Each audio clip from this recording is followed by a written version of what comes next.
clean up your garbage. Muhammad, fix your bed. Muhammad, clean your plate. So this is the philosophy that I follow, that everybody should clean up his garbage. So, if I have eaten in my plate, then it's my job to clean my plate. You get what I'm saying? I do indeed. So you're saying that Israel should be responsible for a large part of the reconstruction of Gaza? I think the people who are involved in the whole chaos, I think they should be responsible to do whatever it is. But if my father were to tell me, okay, Mohammed, go clean up the plate of your neighbor, or go the plate of your cousin, then I will do it. So is that a no, Mr. Labbar? Amar will not get involved? Honestly, I don't. Honestly, it's not my doing. We have not contributed to this, and I'm very busy making billions of dollars of profit, like the capitalists in the U.S. and other countries. So I'm very focused on making money for my shareholders. And right across the border from Gaza, right across the border, Mr. Abbar, you have been making good money in Egypt, where with a huge investment on the north coast, on the Mediterranean, now you're going to replicate Marasi on the Red Sea. Can you tell us a little bit about your success in the Egyptian market and what it takes to turn more Egyptian resorts into global destinations, like you've done with Marasi on the north coast?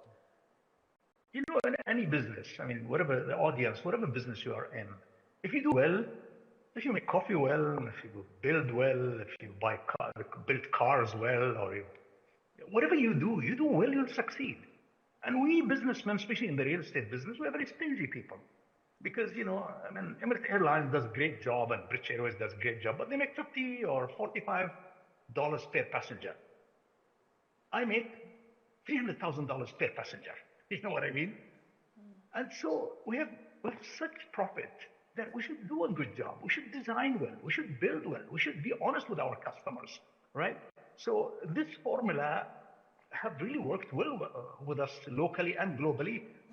And Egypt is doing well. So our development in the Red Sea, we had an incredible success in our first launch that we had to stop the sale after 3 days. But the reason is that we really we do good work. We have good staff. We have good people, and we're genuine about what we do. And we like beautiful life, and we build quality. And Egypt is an incredible country, just incredible. How much money are you putting into Marasi Red? Marasi Red will cost us total investment will be about 17 billion euros. Is that almost as much as you spent on the North Coast, or are you upping that? No. Of course, the North Coast, we built it when the construction cost was much lower. So I think the numbers are different. Mr. Abbar, you did say the Chinese market has been facing a downturn. Why is it an attractive market for you at the moment? Are you seeing the downturn as a big opportunity for Emaar to increase its investments there? What's particularly attractive? Well, I lived with the Chinese from the age of, 28, I think, for 7 years. I was trained by them. I know how they think. I know their DNA. And please, I want to tell the audience one thing. Do not think that China is powerful because they are 1.7 billion people. No. It's powerful because they are 1.7 or 1.6 billion people that has China DNA. And China DNA, I know, is different. Look what they've done to the electric cars, right? They've done the same to every single industry. They have two problems. One problem, they don't speak English. Second problem, they don't have a CNN. And third problem, let's make three, they don't have Hollywood. Because Hollywood exports American propaganda about Starbucks, about Coca-Cola. So I'm a pure believer in the power of China and what China is cooking. So the same thing is that, if they are having a bit of difficulty in, oversupply of housing and so forth, they'll come out of it. I really want to participate in the future of China. And whatever problems they're having, rivalry with America, even if it continues for 10 years, we'll get over it. So we have to plan way ahead. And China, United States, India, these are very serious economies that you have to plan to deal with them and learn. I wish I was younger. I would have learned Mandarin before the English language. So you don't speak any Mandarin? You didn't pick up any Mandarin while you were by the way, when I was in Singapore, I took 3 months night classes. I failed miserably. That sounded very good to me. You mentioned India. India is a market where you've had successes, but you've also had some challenges. Going forward, what have you learned from these challenges in India? What will you be doing differently? Yes, our problem is that we made a mistake that some markets like India, you really need to go and joint venture with the local players. They know the local politics, they know the local regulation, they know how to deal with bureaucracy. And that's what we're doing now. We're speaking to a few players where we merge our business with them because that's a great market. Mm-hmm. So you're still looking to expand there despite the challenges? Yes, absolutely. And you're still willing to put money in India? Yes, I think probably the board will review that, but most probably will be positive to put more money in India. Before I finish my real estate questions, there's one question I'm sure is on everyone's mind here. I have to ask it. What about the Dubai real estate market? What do you think? Where do you think it's going? Is there a bubble? Is there no bubble? Will we continue a trajectory upwards? Well, the last time I was in EU conference, I told my colleagues in the EU, I said, please fix your economy. There's so many people moving from the EU to UAE. We have no space for you. So please fix your economy, and we can't handle too many of these people. This city and this country is blessed. It's blessed with leadership. It's blessed with the type of people who live in this country, all the nationalities that live together, the security, the safety, the education, the care, all of it. So it's a very unique thing. It's just such a strange, beautiful thing. It's going well on many fronts, and it worries me that it's going so well. Government budget is going well, infrastructure is going well, the market's going well, credibility. Because see, remember, we are a young country. We created like 50 years ago. We're a baby. So we're just building our reputation. And I think that with all the economic issues that are going on globally, geopolitical situation, that really added value. My feeling about the market is that I'm so happy that there's so much supply coming end of 26, end of 27, that will balance prices in the country. I think it's time that the market balances. And good developers are in good financial condition. Not much borrowing is allowed anyway, so I'm confident. One final question, Mr. Abbar, on e-commerce and on Noon. Do you have the same global expansion ambitions for Noon that you have for real estate? Well, on the e-commerce, it's a tough market, right? I'm glad we've done what we've done, and we gave all the Amazons of the world a run for their money, even though they started 12 years ago, and we started like 7 years ago. But we are fitter, we have much smarter people, and we love our country and we love our business, and we compete. We're doing extremely well. I'm focused on the Middle East, to be honest with you. We have 500 million people. Let's focus on them. They need to be served. Then if we go somewhere else, then we'll probably go buy a portion of somebody. But Middle East is our focus for now. Mr. Abbar, it was a pleasure having you with us today. Best of luck in Tbilisi, Georgia. One final thing. Thank you so much. Can you tell us a little bit about what you're doing there? Any interesting projects? Yeah, this is my country number 20. So I have a 6.5 development, half of it in Tbilisi, half of it on Batumi, on the Black Sea. It's a gorgeous country, beautiful food, beautiful people, beautiful landscape.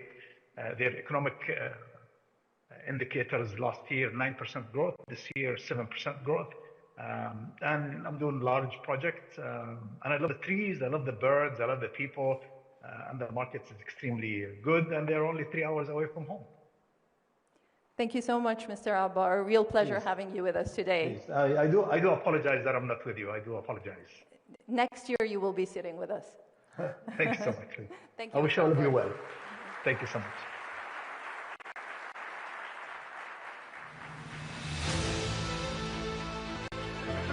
Thank you to Maha and to Mohammed. Look, another terrific conversation. I lost count of the colorful quotable lines from that, but up there with the Minecraft line has to be, look, I'm too busy making billions of dollars of profit as a capitalist to get involved in the Gaza rebuild. We've got 2 more sessions before lunch. Both are going to focus on trade. This first one's going to be trade and supply chains, how global operators are adapting to the fast-changing context. This session is entitled Navigating Disruption, Rewiring Trade and Supply Chain. Please welcome DP World's Global Chief Operating Officer, Ports and Terminals, Timon Mister, to the stage. This session, in partnership with DP World, will be moderated by Nazanin Moshiri. Please come on up. Well, thank you so much. So we are going to have a little fireside chat with Timon Meister, who is DP World's Group Chief Operating Officer. Thank you so much for joining us. Thank you, Nazanin. Happy to be here. Thank you. And I'm Nazanin Moshiri, a Senior Advisor at Berkhoff Foundation, but also a journalist as well. Thank you so much. So we are going to, over the next 15 minutes or so, talk about supply chains. We're going to talk about how DP World is navigating everything from tariffs to regional stability and the geopolitics in the region as well. But let's just start talking about the trade flows. And everyone, I guess, in this room has felt the sort of tensions around the tariffs, talking about US, China in particular. And from your perspective at DP World, how has it impacted you and how have you managed to deal with these issues around the tariffs? Yes, great question, and it's on everybody's mind still today. The lens we look through is trade, and that means we don't look at it economically. We really look at, bluntly speaking, about how are the trade volumes flowing and changing, because we're in the business of shipping, we're in the business of ports and terminals and logistics, and so it affects our business. So that's how we look at it. And we're well into this year. Actually, we're 2.5 months away from the new year. There is no doubt that if you look at the import volumes, specifically from the Far East into the United States, they're actually down compared to last year. So the trade flows into the United States are actually reducing. Partly because there was a lot of front-loading of volumes happening before the current administration late last year. There was uncertainty, as we all know in the news, as the year progressed. And so some companies front-loaded more volumes, but there's no doubt that in the second half of this year, those volumes are reducing and are actually behind last year. But what we also see is that it has a cost impact. First and foremost, there's now reciprocal tariffs on vessels calling the United States made in China, and similarly on U.S. ownership into vessels calling China. And so they're penalizing each other both ways, so there's cost happening that way. And then, our customers, the shipping lines who are in the middle of this fire, they will, or they had to readjust networks, they had to redeploy ships, they had to make operational decisions, and that has cost a lot of money to them to make sure that trade could keep flowing. And then I think lastly, to answer this specific question, as a consequence of all that trade noise, we have seen a lot of volumes, as we call them, now move in terms of flowing into the United States, specifically more from Southeast Asia.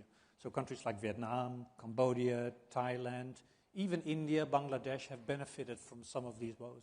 So we're already seeing countries sort of diversifying away. How interesting is that for you, and how are you sort of tapping into that as DP World?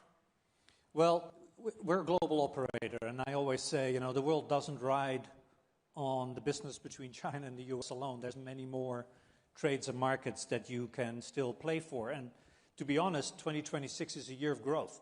Despite the tariff wars, we can still see very good growth, and in some markets, double-digit growth in That's terms incredible. of trade volume. Right. And it is incredible. Yeah. And some of those examples are Far East into India, Middle East, Far East into Latin America. Those trades are doing very, very well. And the consequence for us is kind of 2 lines of thoughts. The first one is the role of the Gulf, The Gulf, as we all know, is on the trade route between East and West. And as trade flows into Europe, and if trade flows to Africa and to Latin America, we see an increased role for the Middle East to tap into it by providing superior infrastructure in ports, providing superior infrastructure in logistics, in warehousing, fantastic infrastructure in terms of the ease of doing business and making sure that the supply chain can thrive here and be a part of that. So I think that's the first thing that we see. It has a great economic knock-on effect to this region, ironically, where more is happening. And then the second thing is, we deploy more capital in the emerging markets as a consequence. So our investments into the port infrastructure in Asia, India, Middle East, actually Sub-Saharan Africa and Latin America has seen an increase, partly because of all of this, but also because those markets continue to grow well. And do you think there's enough confidence in those markets? I think you'll have to kind of cut it into pieces. I think in this region, confidence is very high. As we all know, one example is that the UAE has entered into a number of, we call them CEPA agreements, so economic cooperation agreements. I think they already have something like close to 30 enforced.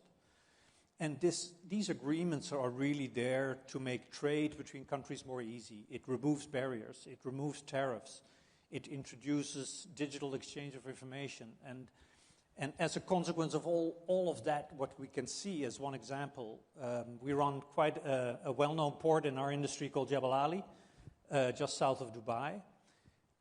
Today, we have more than 11,000 companies operating their logistics and their needs out of Jebel Ali's free zone. And you can see that within the free zone, a number of things are happening. We see the role of construction materials, the role of machinery, roll-on, roll-off vehicles, the food sector.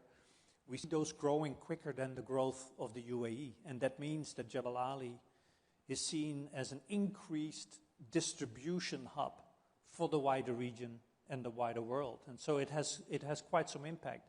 And if you then see which companies are coming, we see more entrants from the Far East, we see more entrants from India, even European companies are entering, so it's quite well spread. We're going to talk about sort of resilience of the geopolitics in a minute, but I just want to remind the audience, you can ask questions. You can go on the app Slido.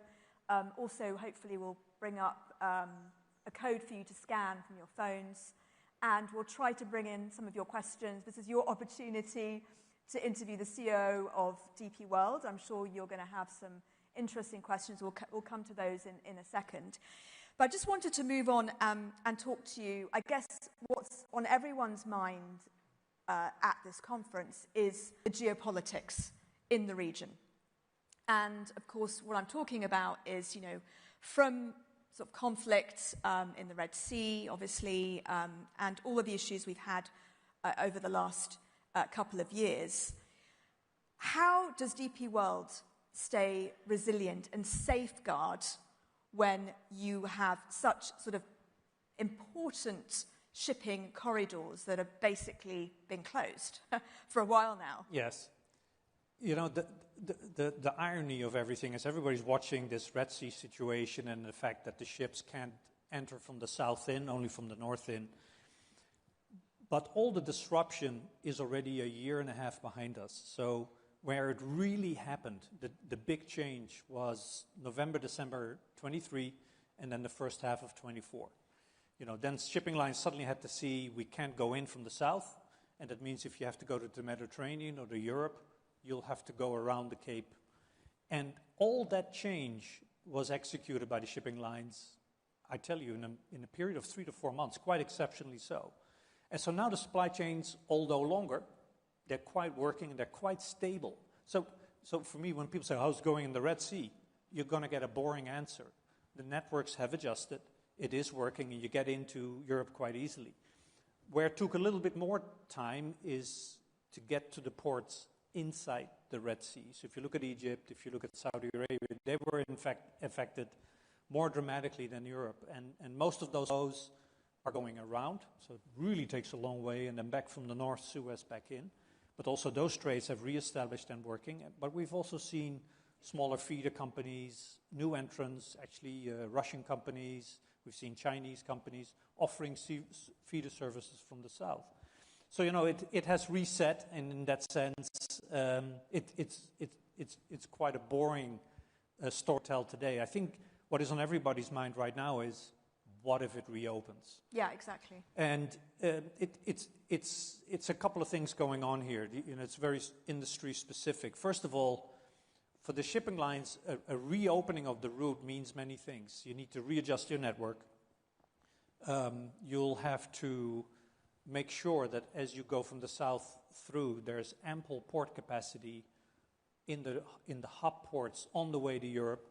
And today, that's actually a bit of a problem. We see quite some congestion in the Mediterranean, actually parts of North Europe. And so if that adjustment needs to take place today, many shipping lines won't look at it actually very positively. Why is there so much congestion? It's kind of the root cause of the congestion is a different one. I'll explain it to you as brief as I can. In the world of shipping, there are 3 large alliances between the shipping companies. And the relationships in these alliances have changed during 2024. And during that change, all the networks were adjusted. And they were particularly hard hit in the north of Europe, where vessels had to change from one partner to another. There were double calls and etc. And then Europe, to be honest, had quite some strike action on the continental side. So all of that exacerbated in congestion in Europe.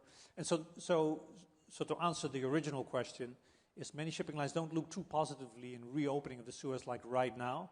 They've already had a turbulent 25, they've had a turbulent 26, and more turbulence kind of short term won't really do any good. I think the second question is, what will the insurance companies say? They have a big say on the premiums going through the Suez, and that may influence you because it will be a cost decision. But then I also know shipping quite well. If one goes, many may follow, and it will happen anyway. So it's right there. We've got a really interesting couple of questions there. One of them is, how do you see bulk port operations evolving across the world with respect to the UAE? Bulk? Yeah. So that's quite a specific thing. I think for us, the bulk business is in this region the fastest growing business, actually, ironically. So we have double-digit growth in Jebel Ali in a number of commodities from aluminium and what have you. What we see in other parts of the world is that it's a bit specific, but in the world of container terminal concessions, where you are allowed to do other activities, we tend to see interest to secure capacity and to do so. But there's also many places, especially in Europe, you're not actually allowed to diversify, and although there may be a market, we don't. But if there's an opportunity, we tend to do more bulk in our container operations.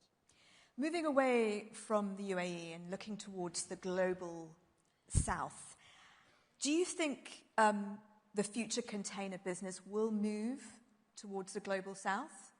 Do you think that's the way things are heading? I don't think it will move, but you will see more growth in global south than the traditional markets. And what that specifically means is the need for port capacity in Southeast Asia, for more privatizations, let's say Philippines, Indonesia, more opportunities, as we talked about, Vietnam. More capacity is needed more quickly. In this region, there's so much great investments happening in Saudi, UAE, Khalifa, Dubai, etc., that it's generally in a good spot to capture the growth. But for us, another example is Sub-Saharan Africa. There is not a single one of our ports in Sub-Saharan Africa, and we run 5, where we're not investing already for the next 5 years ahead because we see that growth coming. And a similar wave is happening on the west and east coast of Latin America. So it's already happening, and it's already in motion. I've been to a few of your ports in Sub-Saharan Africa, including in Somaliland. And I guess one of the things that I think about is, what will be the impact of the energy transition on your gigantic shipping operations? So, a lot is happening in this space. And of course, we've all seen the news last Friday, where in the end of the day, the IMO had to defer its decision on the carbon tax for another year. So let's see where that goes. It actually doesn't change much for our company. We are not as big in shipping as the global operators. We are more a regional, intercoastal player. But for us, the net zero story actually doesn't change. We stay committed to the net zero aim for 2050. We stay committed to finding alternate fuels, and we stay committed to electrifying our ports. And at least on the port side, we have a lot of choice to make where we can still electrify, source electricity from renewables, etc. So that mission will actually continue for us. And look, DP World started as a single operation many years ago. And now it really is an integral part, I would say, of the global trade, the economic system in many ways. You've been at DP World for a number of years now, I think almost nine years. You've seen a lot of twists and turns during that time. What do you think will be sort of the key factors at play ahead when you're looking at growth corridors for DP World? And that sort of answers some of the questions as well when we're looking at different routes. Yeah. I would say the most challenging part for us is to understand where port capacity needs to be in the years ahead. And it's so difficult because you can look at annual growth rate, but if somebody says, can I do more in this port? For instance, we have the example in London. So we run a big facility on the Thames called London Gateway. It is in high demand by clients, and it's in demand probably for the next 5 years ahead. But the challenge that you have is it takes so much time to realize and to build out capacity. So even by the time you say, let's do it, you need to make designs, engineering, contracts, civil building, buying cranes, and you're easily 3-4 years ahead. But you're making dramatic large capital decisions up front. And so for us, that challenge remains. Where do you deploy capital, and how certain can you be that that capacity will be used in a couple of years out? And how does that sort of involve the public-private partnership? So this is not new for us. I mean, first of all, we are actually a believer that PPPs really work well in this port industry, because you have basically the government and the regulator on one side, creating that policy and consistency, and then you have the private sector with its capital and the operational expertise to execute. So it really, really works well. And, we have in our company 3 of those platforms that we regularly use. We have BAI from the UK, where we work together, and that's very Africa-focused on our investments. We have our global platform with CDQ out of Montreal, which is a sovereign pension fund in the end of the day. So we work together on a number of projects. And then, of course, in India, we have NIIF, where we work well together on the Indian platform. So for us, it's not a question, does it work? It's actually a proven concept, and we'll do more of it. We unfortunately are running out of time, so we don't have time to go through those many questions. Thank you so much for those who did post them. Really interesting. I hope we covered some of the answers here. But just want to say a big thanks to Timon Meester, COO of DP World Group, for joining us here to talk about navigating disruption, rewiring trade and supply chains. A big thanks to you, and also a big thanks to the audience and all those watching. Thank you. Thank you. Thank you, Nelson.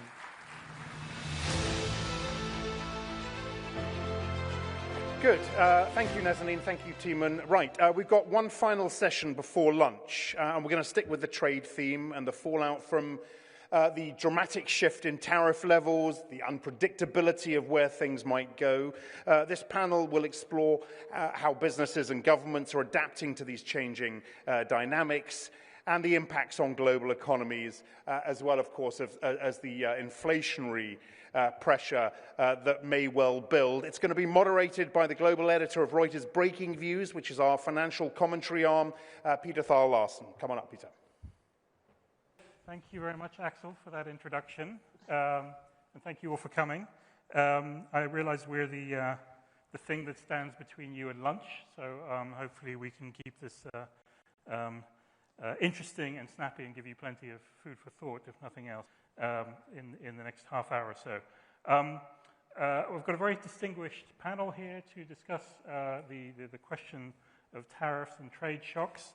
Joining us in the room here is Luigi Di Maio, the European Union's Special Representative for the Gulf region.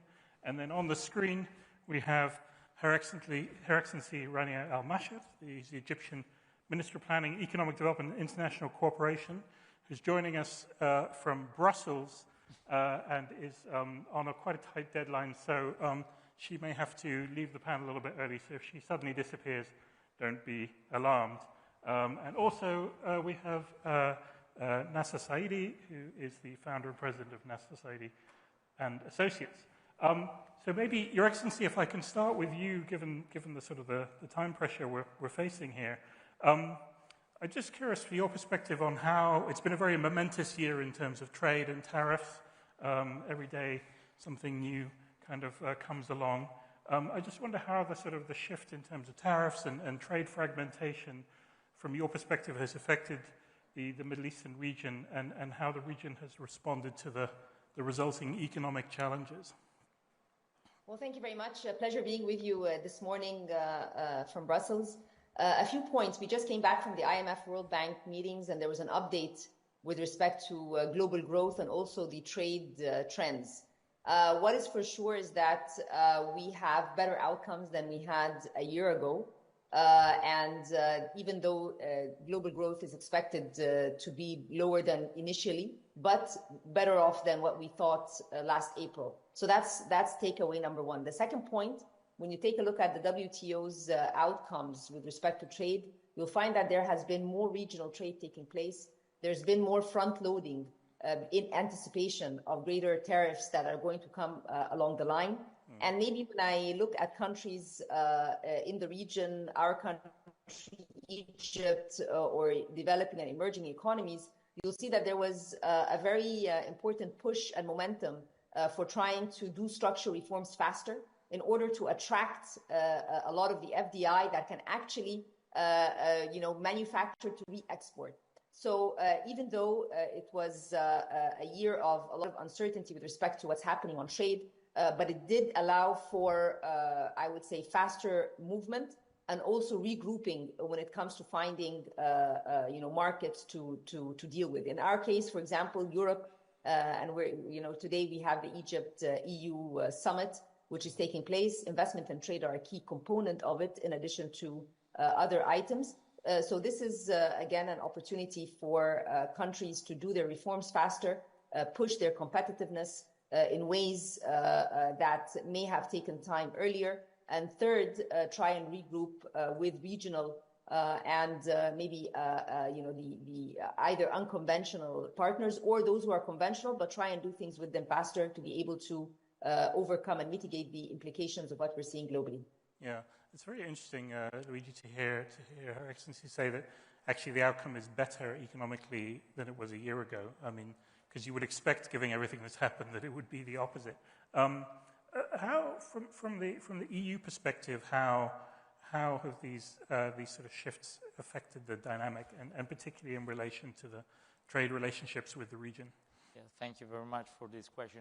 I would say that since this unpredictability on the market started, and is even before, let's be honest, before the election of President Trump, was clear that the deglobalization was coming, was increasing in terms of effects on our markets.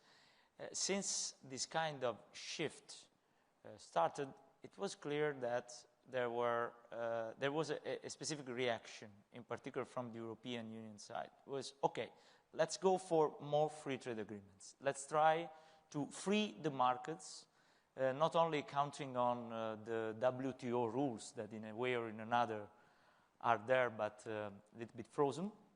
But let's try to do bilaterally, let's try to negotiate. Yes, this is one of the solutions. But as Her Excellency, Minister of Egypt, was saying, the main core, and this was even a wake-up call for Europe, is the competitiveness.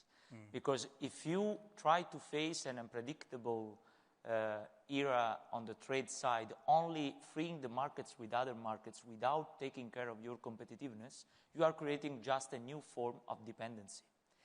You have to be attractive. You have to be, first of all, you have to invest in the competitiveness for attracting investments, for giving your companies the chance to work in your market better, and then even to go in markets, creating new frameworks of free trade. On that, I'm very proud of saying that thanks to former Prime Minister of Italy, Mario Draghi, we have this report, the Draghi Report on Competitiveness.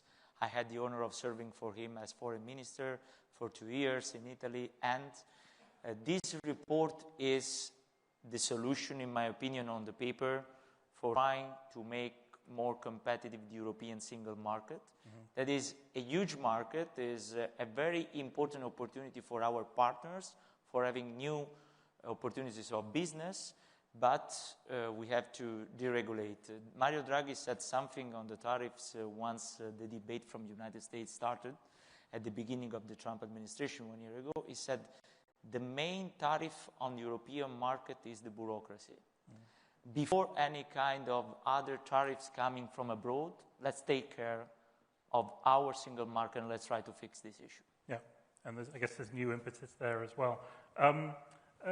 Nasser Saidi, sorry, I'm just sort of slightly playing tennis here, looking one side to the other.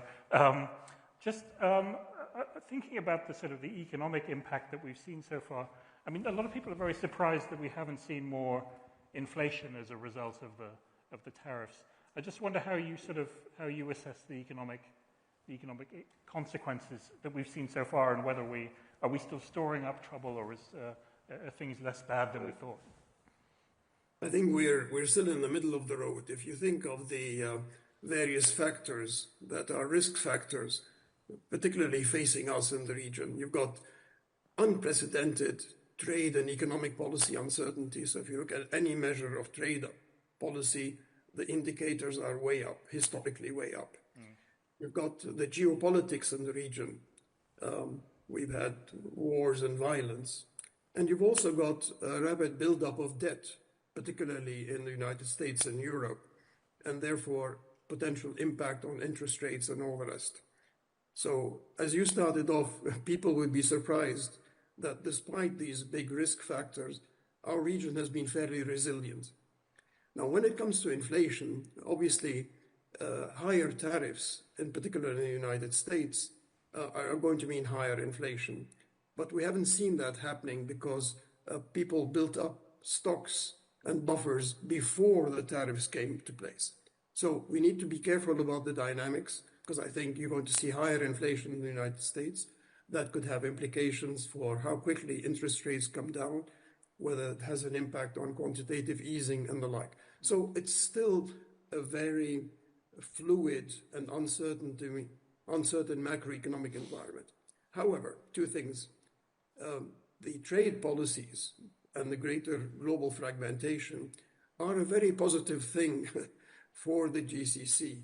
And the reason why that is because China and others are going to be diverting their trade away from the United States and Europe. And I think our region will be the primary beneficiary of that. Now, what does that mean? It means that already, for example, China is our biggest trade partner, something like 288 billion, 300 billion per annum. And you're attracting more of that trade. It could have implications for actually lower inflation, because a lot of it is consumer goods, right, which is coming into the region. China has every incentive to open up new markets in Asia, Africa, Latin America, and of course in the Middle East. So we are likely to benefit. Now, you also have to be careful to put in safeguards, because some manufacturing and industry could be negatively affected by Chinese, let's call it potential dumping. So we have to put in some safeguards there. But by and large, I think it'll be very positive for us, because it is in our interest in the Middle East to grow our links with Africa and Asia. So I think what we're going to be seeing is an increasing pivot to the East, to China, Asian markets, and the rest, and greater integration in our region. You've already seen the GCC countries, for example, investing very heavily. Look at Egypt. So I think you're going to see more regional integration. The question I would have is that, particularly to be a little bit provocative, Europe has not really engaged. The concern has been really with the United States, and perhaps we have been a bit on the sideline. So that's a question I would ask. Okay, we'll pick up on that. But just while we have Her Excellency for a few more minutes, I just wanted to just follow up on that point, the prospects for deeper regional integration as a result of what's happening, creating more of a bloc. How do you see that evolving? It's definitely an outcome of trying to find alternatives. And as was mentioned, what is key is that countries need to work very much on their macroeconomic policies, on their trying to push productivity in ways that make it a win-win situation for more, joint trade and investment between them.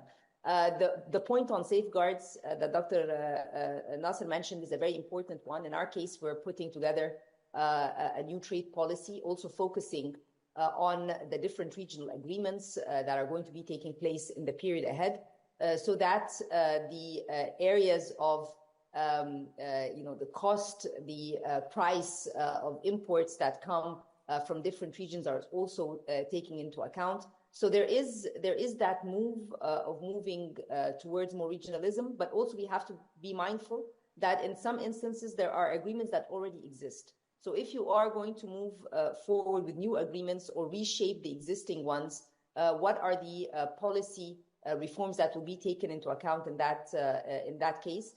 And one key element that is mentioned in addition to tariff are the non-tariff barriers. So there are so many non-tariff barriers that can be tackled so that at the end of the day, you make these regional trade agreements ones that provide more prosperity in terms of lower cost, lower price for citizens. Great, thank you. Luigi, just coming back to the point that was made about the EU. I mean, you alluded earlier to some of the challenges the EU faces internally in terms of increasing competition and competitiveness.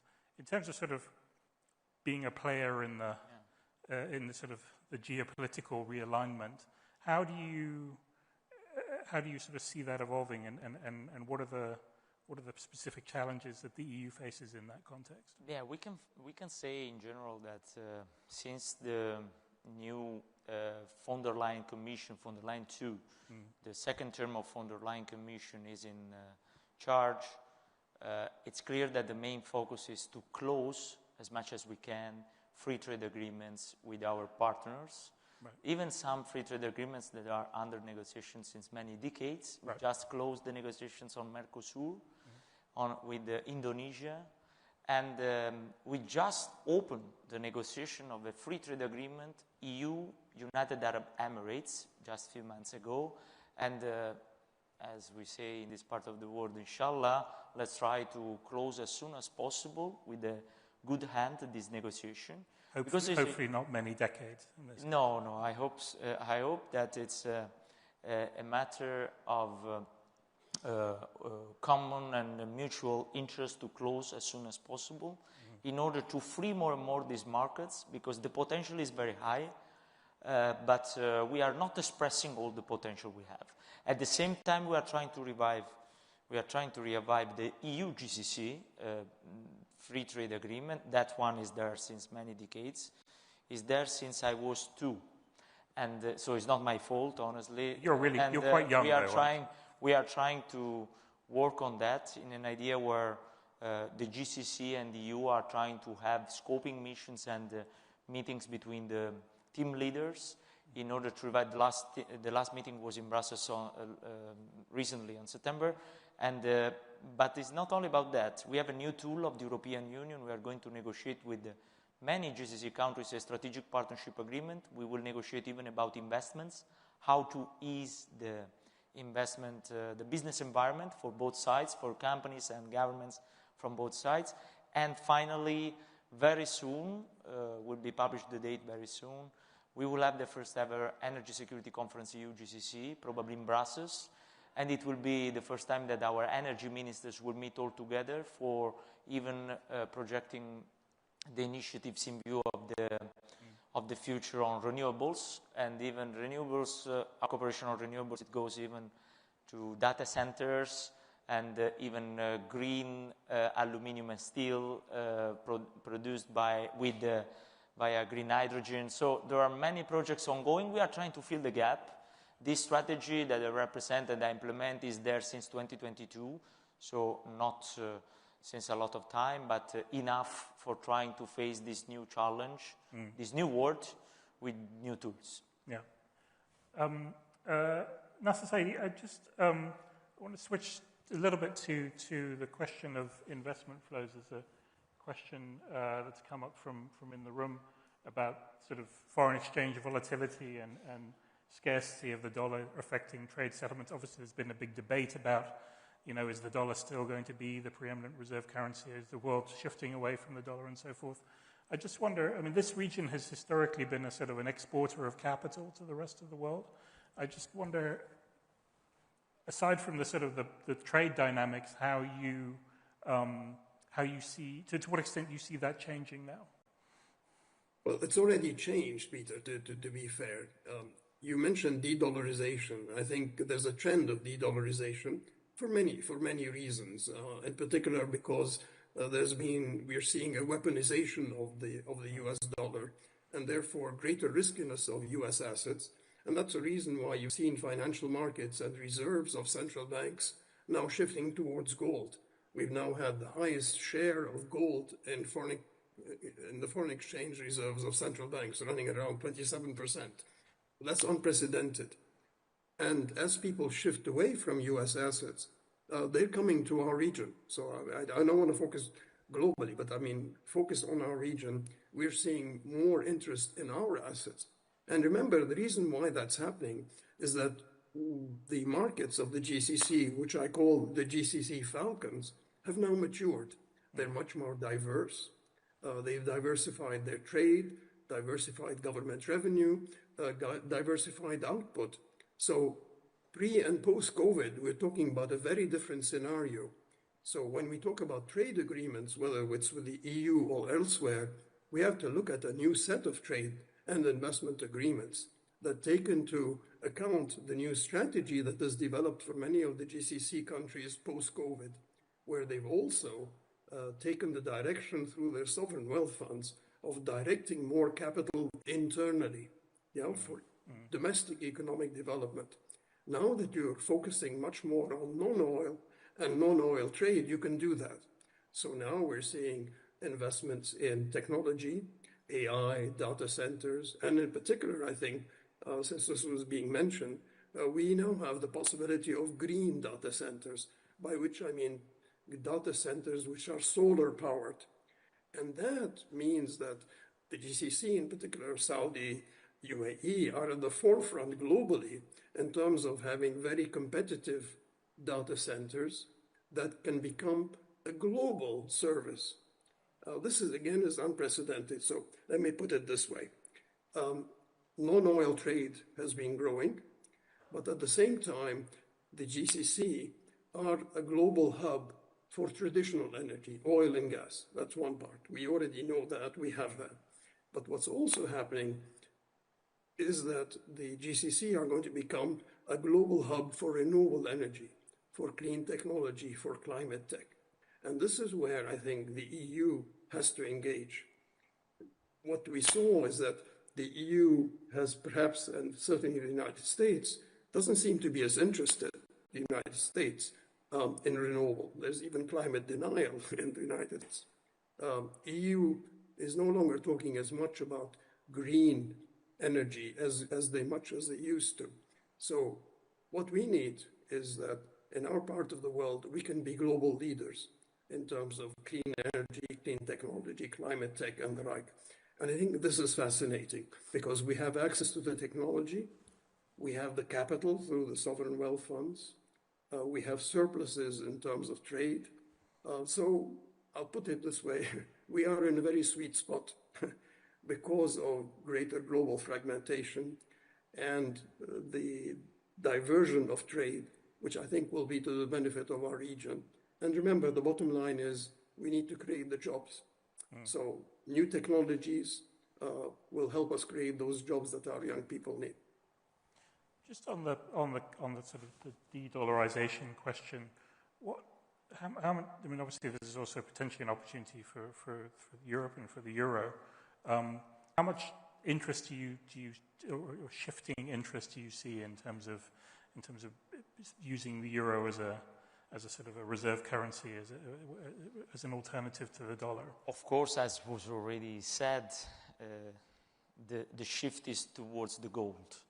But I have some feedbacks. You know that the point of the venture capital in Europe, in particular in the European Union in the European single market, is still an issue. But the ones who are moving investments in the venture capital during the last year, I'm getting some feedbacks from them that sometimes some actors who are investing in dollars in this field are even diversifying, looking at some investments in Europe. But of course, the venture capital and the venture capital opportunities in US are huge, and it's a huge sector compared to the European single market. But this is why I mentioned the competitiveness, because the more we are able to attract, the more we can even take advantage in a fair competition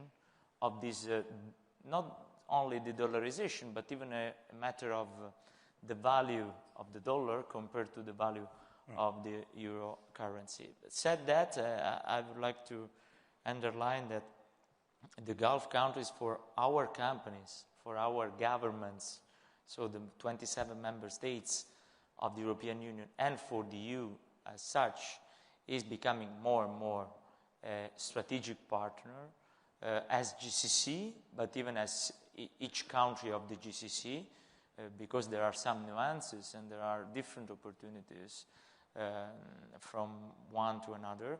And on that, we have 3 priorities with them on which we are working. I mentioned renewable supply to data centers, but even hydrogen. The idea is to try to regroup the demand of hydrogen from the European side, even in order to stabilize a little bit the price of this energy. And there are countries like UAE, Saudi, and Oman are massively investing in this. Second, food security. We are working, and we want to work more and more, even in a triangular cooperation to Africa on that, on common investments in Africa. And critical raw materials. This is a very important challenge for both.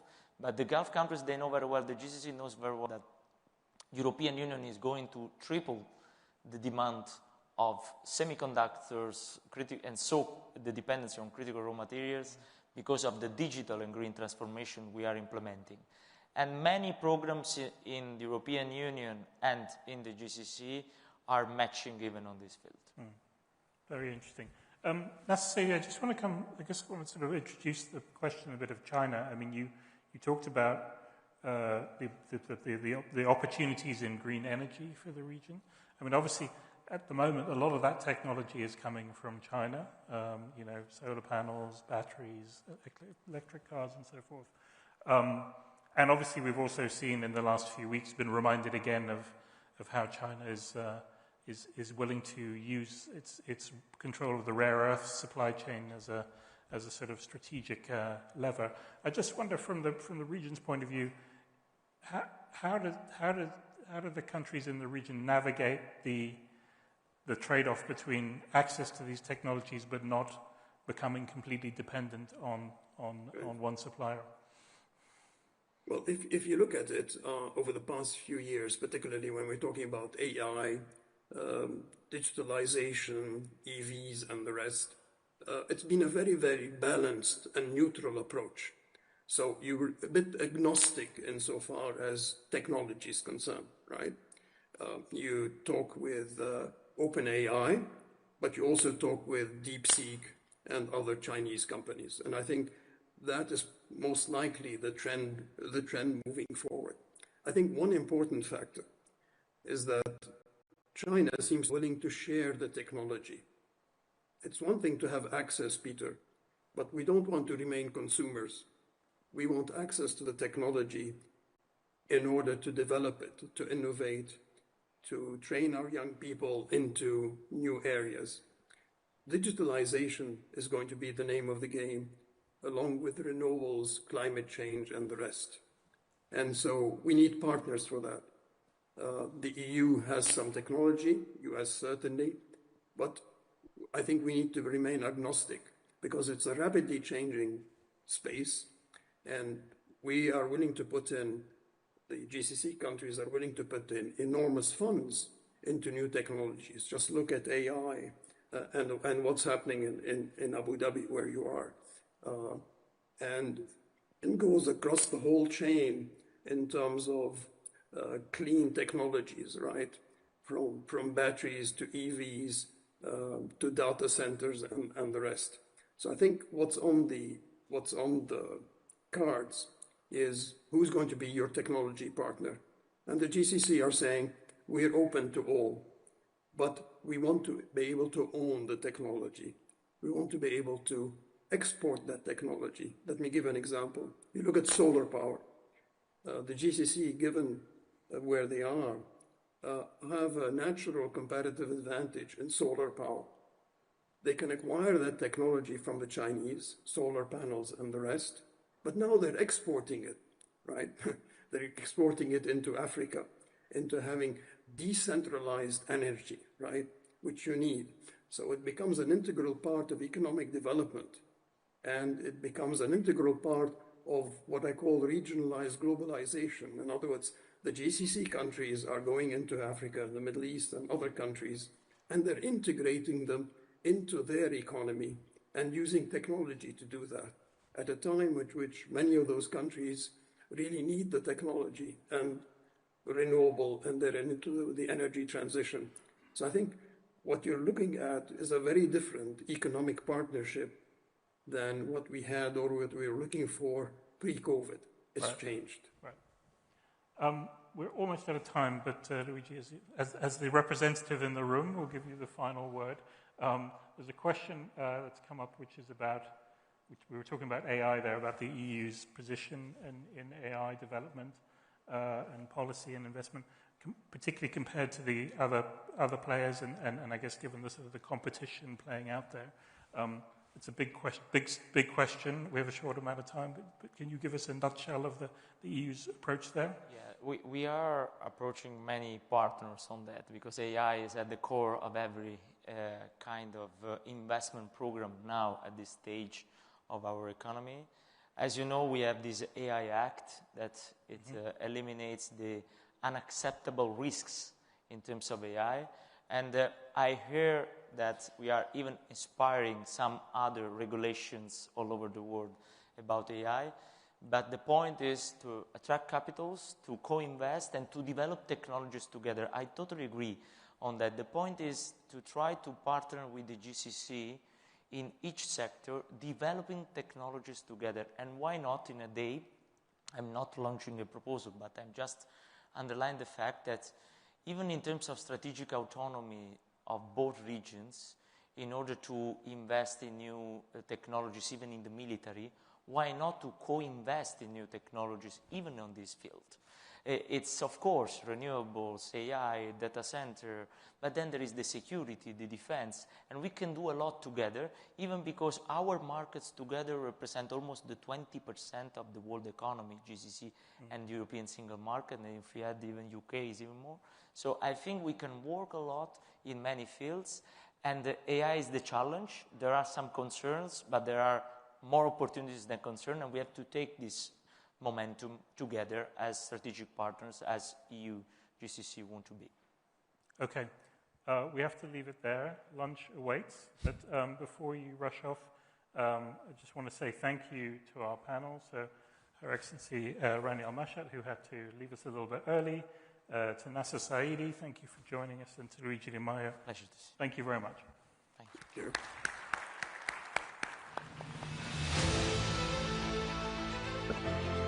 Right, thank you to Peter and the panel. Yes, it is indeed lunch now. It's been a morning of rich conversation. We plan to continue that after lunch. We will start at 2:25 with an editorial, a Reuters editorial briefing on the Middle East. I urge you not to miss that session. Plenty more as well coming up after that with NEOM, Red Sea Global and Masdar, among others. Lunch is being served outside. We'll see you back here at 2:25 past 2. Thank you.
All right, welcome back, everybody.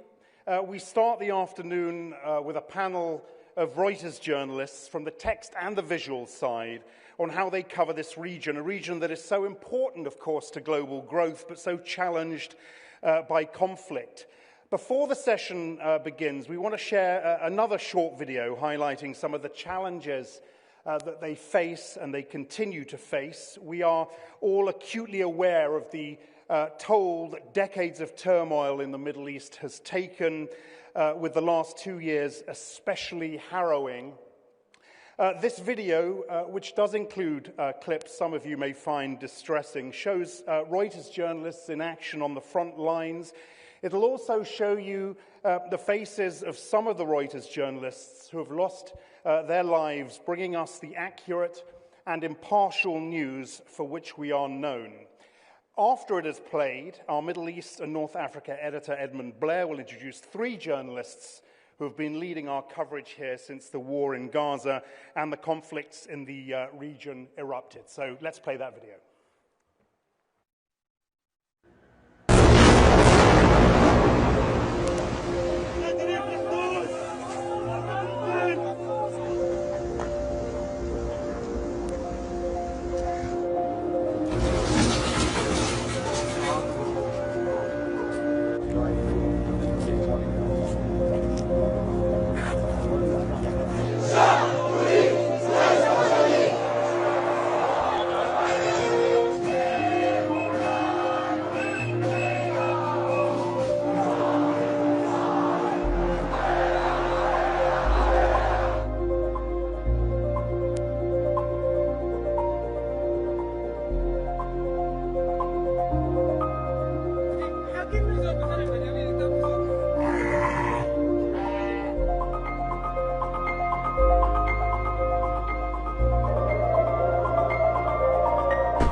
I think those images really speak for themselves in many ways. I think it's worth taking a moment.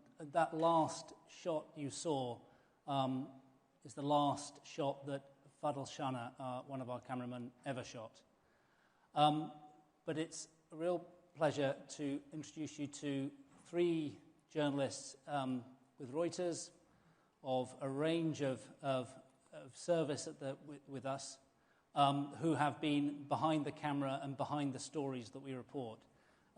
Sami Nakhul, who you know from this morning, our global foreign policy editor who spent many years covering this region.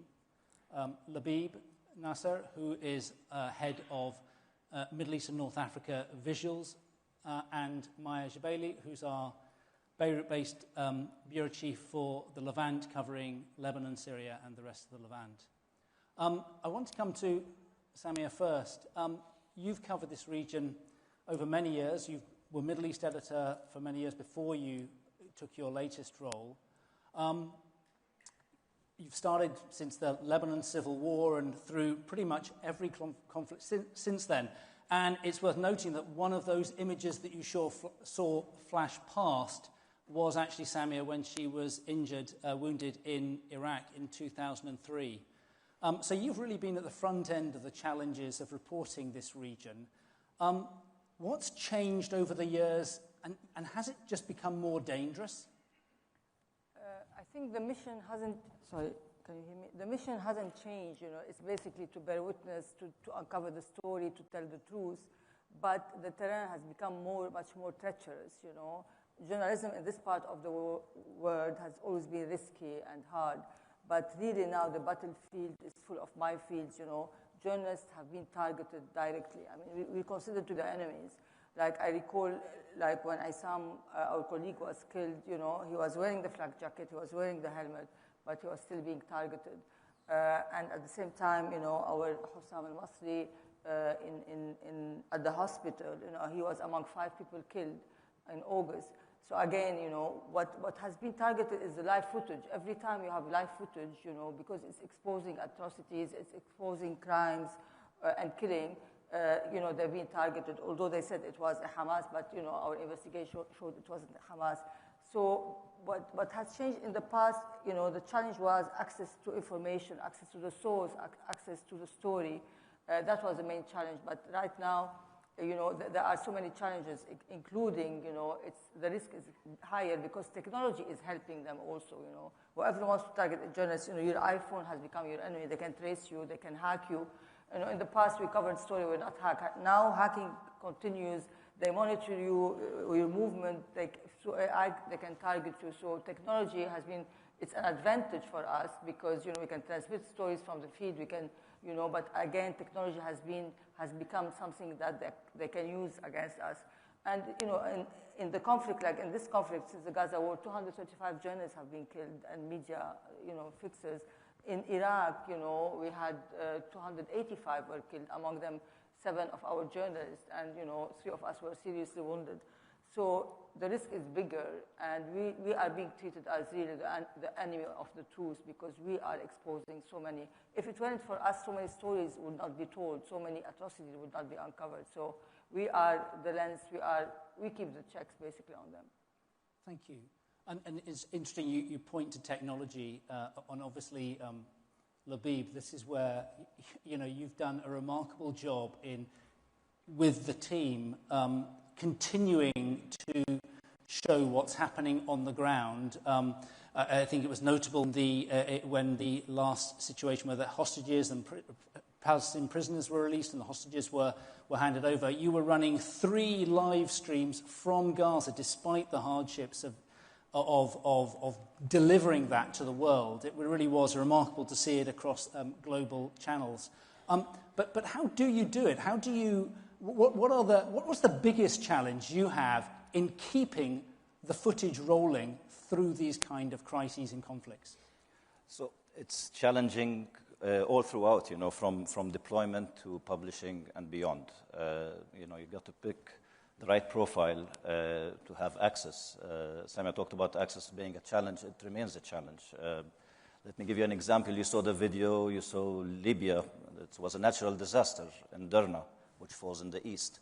So you want to deploy somebody to Derna. You cannot fly into Tripoli and then go to Derna. You have to fly into Benghazi because there's competing governments. Then when you do make it into Derna, actually the government that rules is not necessarily in sync with the people inside Derna. So the way you report on the story becomes challenging. The way the government challenges you and tries to control your message becomes challenging. The way the people react to you coming to put a camera in their face in their moment of grief or moment of death, it can be challenging. Technology, we use technology to try to avert risk. Safety is a big issue. We have lost many colleagues and also very recently. So wherever we can, we're deploying remote-controlled cameras to avoid human cost. And what you referred to with the 3 lives out of Gaza, it was actually a sad reality because the line of sight in Gaza now, with no buildings, gives you a better connectivity than you ever imagined you could get, and you're getting it from the other side. So we were able to have very high-quality lives using smartphones and other equipment. So the challenge is in every aspect of the work, including when I said publishing and beyond. You're competing against deadlines. You're trying to remain competitive, and you give the same product to often competing channels or networks, and they get the same product, but then they go out in their language, and then you get the feedback. And I often say, as long as everybody's upset with us, then we are doing the right thing. So, yeah. Thank you. Maya, you were in Beirut when the bombs were falling. You were there when the Hezbollah pages blew up. And then you were sort of whiplashed straight into the fall of Assad and the incredible dramatic changes we've seen there. Maybe you can walk us through some of the reporting you've done that, well, I guess I would say this, wouldn't I? But that we deliver that probably others can't. Yeah, I mean, I'll say right off the bat that it's very much a team effort, not just the team that's on the ground and not just the team that is really working under extraordinary circumstances to stay focused, to stay disciplined, to stay true to the trust principles, but it's also a marrying of that team with other colleagues at Reuters who have a set of skills that we don't have. Colleagues who can look at company records, colleagues who look at ships, colleagues who help us track down companies in Taiwan that produce these pagers. So that investigation, for example, was really the first time that I got to see really Reuters at its best in absolute crisis mode. And we had to put that investigation together with the threat of Israeli tanks rolling across the border into Lebanon. So we had a very, very active news file that was still very hot. And we had to figure out how we were going to tell the story of how these pagers were rigged and how they blew up, and who they hurt in the process. And so it was a lot of traditional reporting in the sense that there was a source that I would call every single day and say, show me a pager, show me a pager, show me a pager. And he was telling me, there's a ground invasion underway. What do you mean, show me the pager? And it was just about convincing that source through a lot of persistence. But then what happened on the other side of the world was trying to track down these Taiwanese pager makers and figure out how they were connected, whether they weren't, and that took a lot of investigating and sleuthing online, and it took a lot of also really gumshoe journalism halfway around the world. And so it was being able to marry those different skill sets. And I think I really would encourage everybody, if they haven't done so yet, to read the mass graves investigation that Reuters just published last week. Again, as you said, it was very much whiplash. I mean, we had to go from one devastating war in Lebanon to really a historic event in Syria, where a 50-year regime fell essentially overnight. And that involved input from Samia, it involved input from visuals. It really could not have been possible if it wasn't everybody working together in sync over the course of the last 10 months. But the story that was published last week, I think, is a really important one because it shows, really, I think it was a masterclass for the team putting it together in putting together the sourcing on the ground of people that were actually involved in the mass grave movements in Syria, moving bodies from one mass grave to another. It took hours and hours of individually shot drone images stitched together to produce higher quality images than satellite imagery can do. So really, I mean, now we're thinking about satellite imagery as kind of a regular thing that we can incorporate into our stories. So that investigation took it to the next level.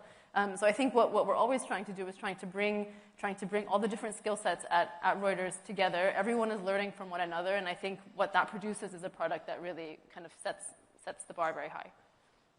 Thank you. And so it's really what you've painted is a picture of both the technology we need to use and, frankly, the just wearing out your shoe leather in trying to beat down the doors to get the information, which leads into another question, Samia. Sourcing. This is one of the biggest challenges is getting the sources, but building the trust, building the confidence, and those can be in officials, companies, wherever. But on the other hand, we're often delivering stories that people, perhaps even those sources themselves, aren't that comfortable with, aren't happy with.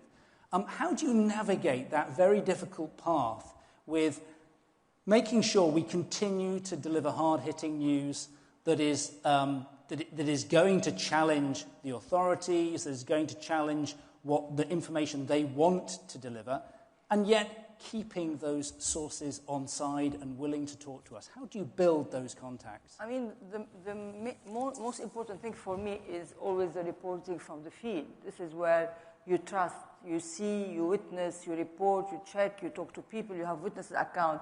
So, whatever government think, with all our respect to government, but, the reporting starts from the base.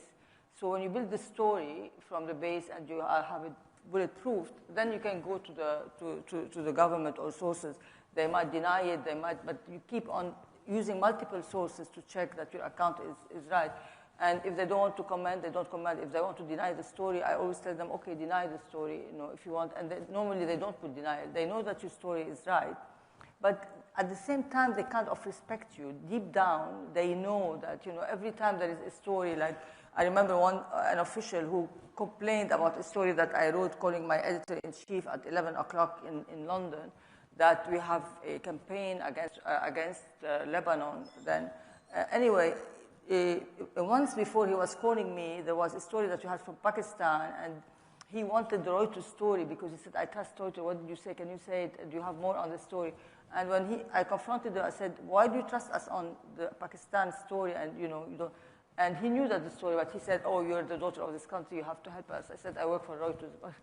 but then they respect you when they know the facts are right, But sometimes also, you are threatened, because I remember once I had a massacre. I went to a morgue. I saw that there was a massacre. I reported it. I called the TV. They came and they filmed. And the French got an investigation. And then it was the Syrian regime, and they called a leader, and they called me. They said, you reported about 21. They're going to be 22. So in this case, you have to leave the country. You have, there are always risks, but you don't. I never not publish a story because I'm scared of the circumstances. The truth is more important. But we don't take, it's not taking being irrational. It's just the story has to be published, basically. But it gets to an interesting point, an important point. I mean, this balance that we're constantly striving for, this making sure that we're seeking comment, and we really are seeking comment. And I guess it's worth really emphasizing that with what doesn't always get seen, what obviously doesn't get seen, is the stories that don't get published or the stories that get changed, precisely because we've sought that comment and listened and fed it in and fed it into our reporting. Yeah, we wait on the story. We don't publish immediately. We give them 1 day, 2 days, it depends. But then we say we're publishing. Tomorrow at 5 o'clock we're publishing. If you want to put your comment, we're ready. So at least we feel we do our due diligence, basically. And Labib, a lot of points raised there. I mean, part of it is, people on the ground in Gaza in particular, particularly in this conflict, but all around the region that you have to manage. But one of the all these images that we see, so many of them are on social media. You can almost see them, you just scroll through TikTok, through X, through whatever, you're going to see these. What is it that we provide that's different in the images? Aren't just images images? No, in this day and age, it's very dangerous to assume that all images are images. In social media, we have actually a video verification team that uses social media as one of their sources, and we verify and we source the video before we can put our stamp on it and say it's good to go. And that's why our clients trust us. There is video on social media, but it doesn't cover for the work that we do. We are bearing witness. We are on the ground. We are documenting what's happening, and it's happening with professional journalists who often have to be creative. It's not just the technology, and it's not just a simple, camera operator. It's a proper journalist looking at what's going on, reporting back to the rest of the team so that the reporting can be bulletproof. And today with AI, it's even while there are advantages, we can take a video and have it shortlisted or transcribed much faster than we once used to. There's even a more important need for people in the field who can provide verified content to our clients from a trusted source, because these videos will become very difficult to spot as the technology improves. So we continue to remain ahead of the technology, and we deploy and use tools to make sure that we are current and we are relevant, and we are thinking about the needs of our clients before they come. Can I add here on the verification team? I mean, they're doing an amazing job, because recently in June, there was a footage which was on social media that was picked up by international organization about the attack when Israel attacked Iran. It was about the Evin prison. And they said they attacked the prison, and it turned to be an old footage of the prison. But our team verified that it was in June, and they saw that the tree was bare, and it shows that it was in autumn. It was the previous year in a different situation, and there were no debris. And the same when Yemeniya Airways plane also. So two videos, like they were fake fabricated, but they were used by outlets. And that's an interesting point, this whole, verifying the visuals, using the visuals for our reporting. Maya, you were deeply involved, obviously, in the really tragic event of Issam Abdallah, who was killed at the very beginning of the conflict. And one of the issues there was, while it seemed obvious, we needed to prove what we all believed to be the case in terms of who fired the shot. Just walk us through some of the reporting efforts that went into basically pinning it down that it was an Israeli fire. Yeah, I mean, I think obviously Reuters was heavily criticized in Lebanon for not immediately publishing or kind of pointing the finger at Israel. And I think what we set out to do, even though they were extraordinarily difficult circumstances for the Bureau, who had lost not just a colleague, but a friend and somebody who we considered a family member, really.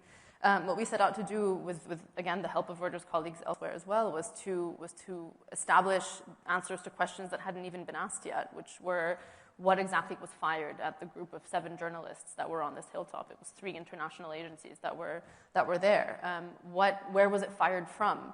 Why were there 2 tank strikes? What happened afterwards? So we really were trying to ask ourselves questions and set the bar quite high in terms of the answers, but also the way that we were going to pursue those answers. So we actually went on the ground and picked up fragments of the shells ourselves, took them to a lab in The Hague to be tested. That lab had also tested and examined all of the visual and sound elements that we had brought them as well. So there was physical evidence in terms of the actual physical fragments, shell fragments that we had picked up, and then there was the digital evidence that we had brought them, every camera footage and sound recording that had been filmed that day in that area. And again, and this is why people often see this kind of this wording in Reuters stories. Reuters stitched together these reporting accounts to find this, because it's true. We really do stitch together all of these different reporting methodologies to provide as complete of a picture as we could. And that picture, ultimately, that emerged by the end of 2023, we published in December 2023, was that Israel had fired 2 tank rounds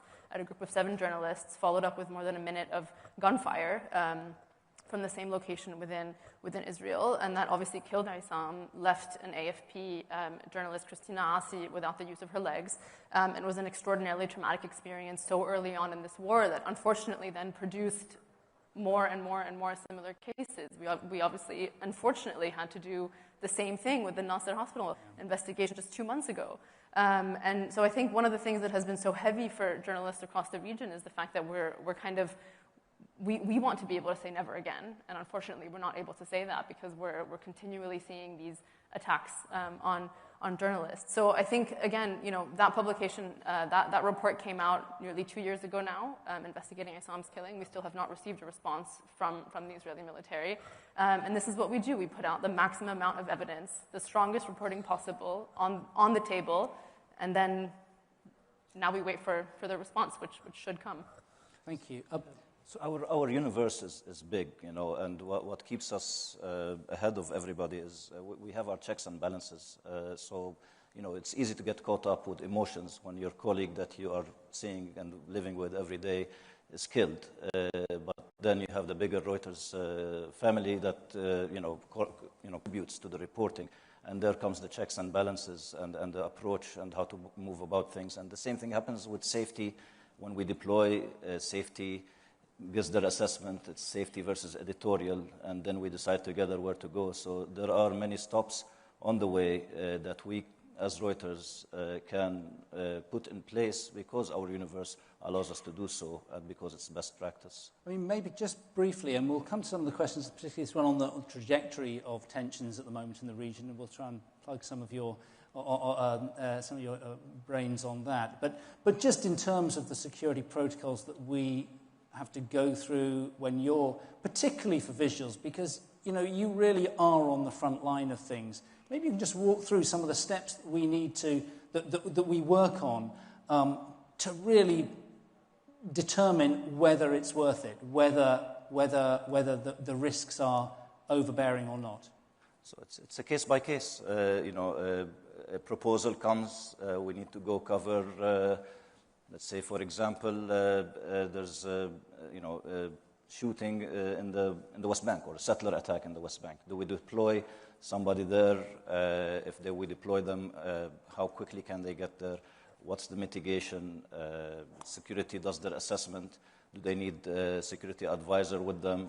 Are they the right profile? You don't want to send the wrong profile to the wrong place and then, have your own problem as well to deal with on top of the coverage. So you would, write the pitch, put the proposal out, hear back from security, they do the mitigation, and they classify it, amber, red, or green, and based on how risky it is, you have to get an editor's approval before you can proceed. And then every step of the way, we are, geolocating everybody, we are following step by step, we are flexible, ready to make a second plan if need be, ready to abandon plan if must. And it works well because, the safety has nothing to do with editorial, and editorial has nothing to do with safety. So it's a proper checks and balance system that we have in place. That's great. Well, let's take a slight change of trajectory, about trajectory. We have a question here. How do you assess the trajectory of geopolitical tensions in the Middle East over the next 12 months, particularly the implications of the Israel-Iran conflict? So a really, really simple question, Samia. We have to ask Netanyahu and Khamenei, actually. So, I think it's going to be probably the year of Iran, this over the next 12 months, whether a nuclear deal is going to be brokered or not. And if not, then again, I think Iran is going to be under a tight spot. Israel will unleash maybe not a war, but attacks, surgical attack, different kind of attacks, spy attacks will continue. And how Trump is going to deal with an Iran that is not going to accept a deal will be also a big question. I think Iran is going to be a big story. Plus, Gaza hasn't been solved yet. We have a ceasefire, we have hostages released, but then all the other loopholes are still there. Will Hamas disarm? If Hamas doesn't disarm, will the war continue? So there are so many things, that are still unresolved. But again, Hezbollah in Lebanon, which is refusing to disarm. And the war it's simmering. The conflict is simmering now. It hasn't ended yet. A big chunk, they weakened Hezbollah. They weakened, they told Iran that they can attack, that Iran knows that it will be attacked again, but they're still there. They still have capacity. So that is the year to watch, basically. We're going to be busy. You're going to be very busy for the next year. Yeah, I think we're going to be very busy. Maya, interesting question here about the Syria, how you're sort of navigating the Syria conflict. It was a fascinating, incredibly dramatic moment where suddenly these non-state actors, which you had been talking to for many years, suddenly they were in a position of authority. And I think we've known that that's sometimes been rather challenging. How did you navigate your way through that? What were the biggest difficulties in working your way through that environment?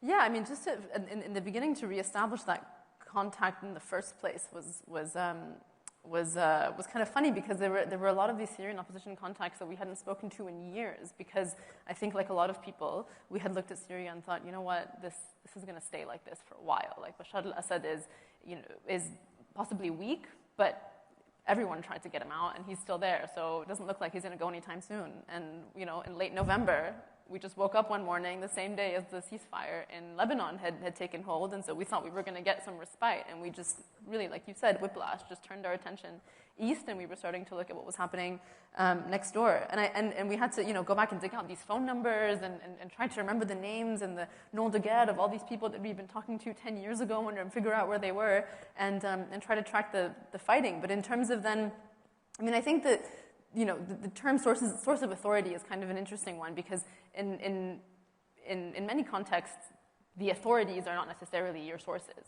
The authorities are not going to be the ones that are going to share the most complete and true version of events. And so often what we had to do was actually rebuild contacts from the ground up and spend a lot of time, like our teams did, the enterprise teams and the visuals teams that were there, spend a lot of time meeting people in remote villages and towns, meeting people in hotel lobbies, just gathering as much reporting and really starting to construct our understanding of Syria from level 0 and build it up. And what that does is that then makes us much more confident in what we've reported out, because if the authorities are going to counter with another point or counter with another narrative, then we can then have a really strong body of reporting.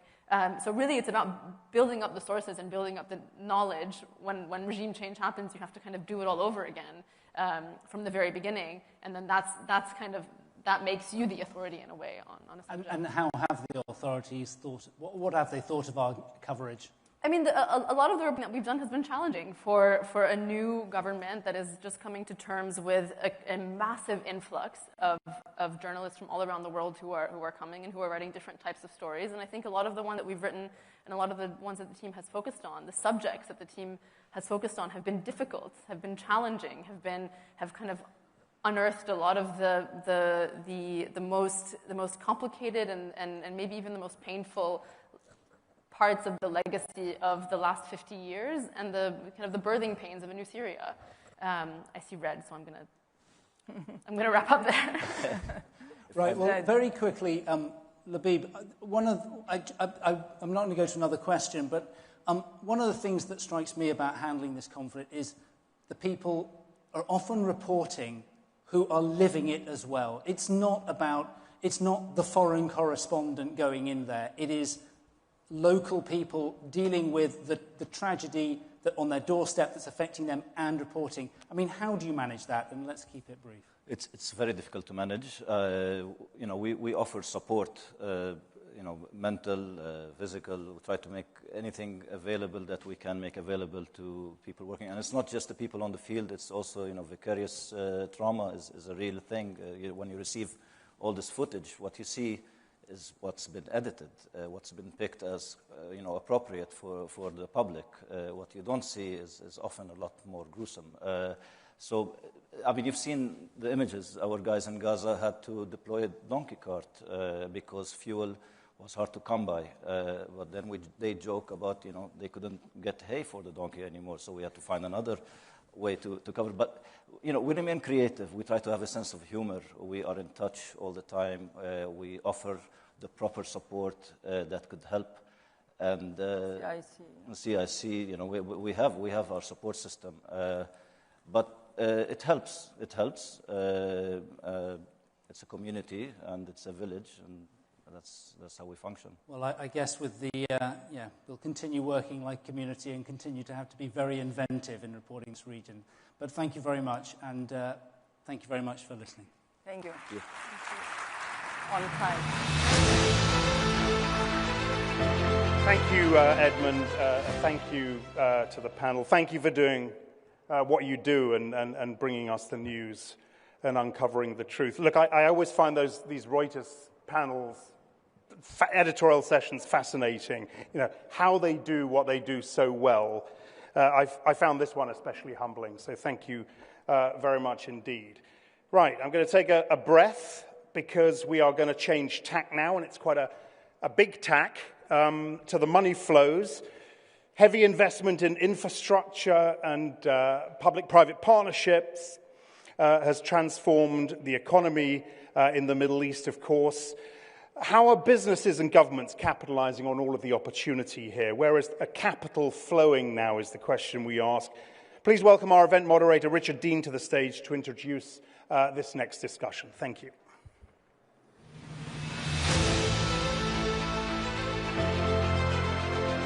Thank you very much indeed. Good afternoon. So the question is, where is capital flowing now? And I can think of I can struggle to think of two people better qualified to answer that question than our guests today. First up, we have, to my direct left, the Chief Investment Officer at NEOM, responsible for developing and implementing NEOM's investment strategy.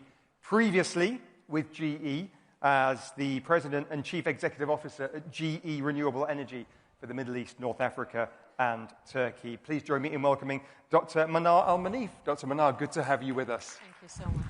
And we also have joining us also from the Kingdom of Saudi Arabia, the founder and CEO of Saudi Technology Ventures, or STV. It's described as the largest technology investment firm in this region, $1.5 billion plus. Some of its high-profile investments you will have heard of include Kareem, Abbey as well. Previously, he held executive leadership roles at Google's headquarters. Please join me in welcoming Abdurrahman Talabzuni. Abdurrahman, good to have you with us. Known affectionately in the industry as AIT. Ahlan wa sahlan. Good to have you with us. Yeah. Dr. Manar, can I start with you first of all? NEOM in Saudi Arabia. Those of us who are fans of Reuters will know that journalists write a story. Barely a day goes by without a headline. So cut through the noise. What is, in your view, the reason for being at NEOM? Just refresh our minds on that, and then give us the latest progress report if you can. Absolutely. Well, first of all, thank you so much for having me here with you today. Just maybe let me just go a bit back to bring why NEOM is.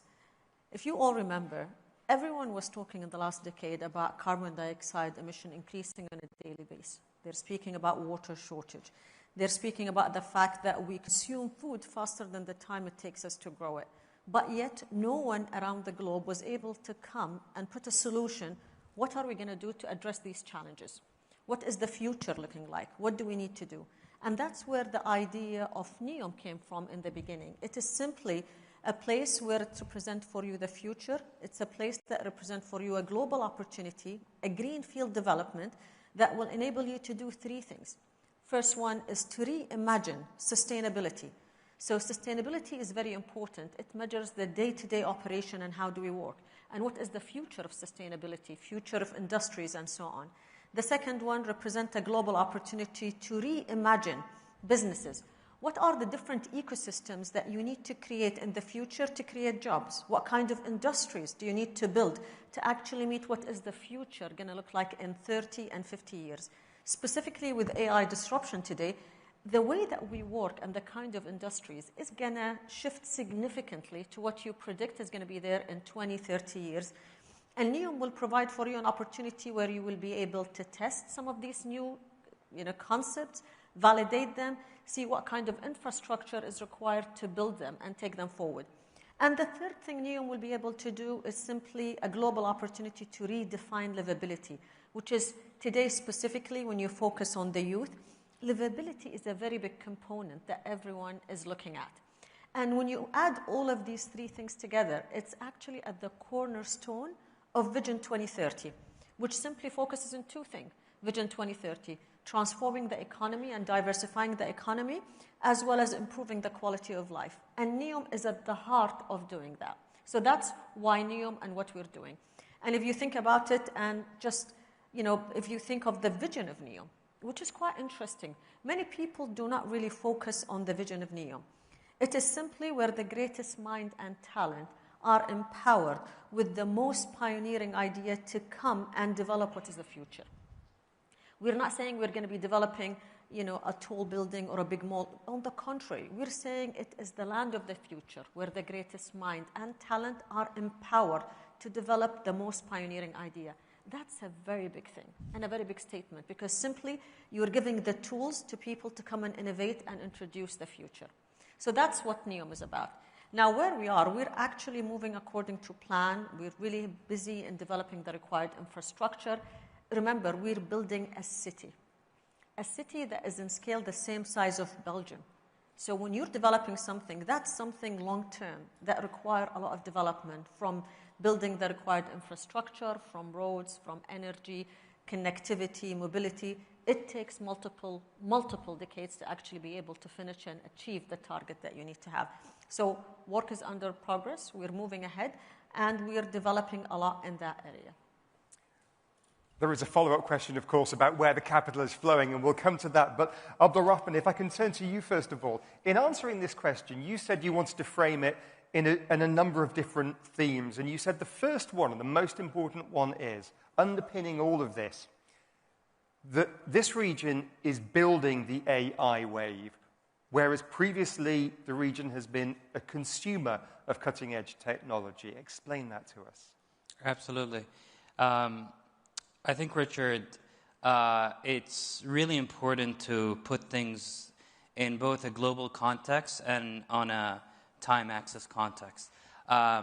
This region, for a very long time, has been a consumer of technology, and most of the capital allocation that has been happening, especially in the GCC, has been geared towards building infrastructure, education, mostly in a bit of CapEx, more OpEx, in which governments had to take on the burden of employment and creating a base layer for economic activity.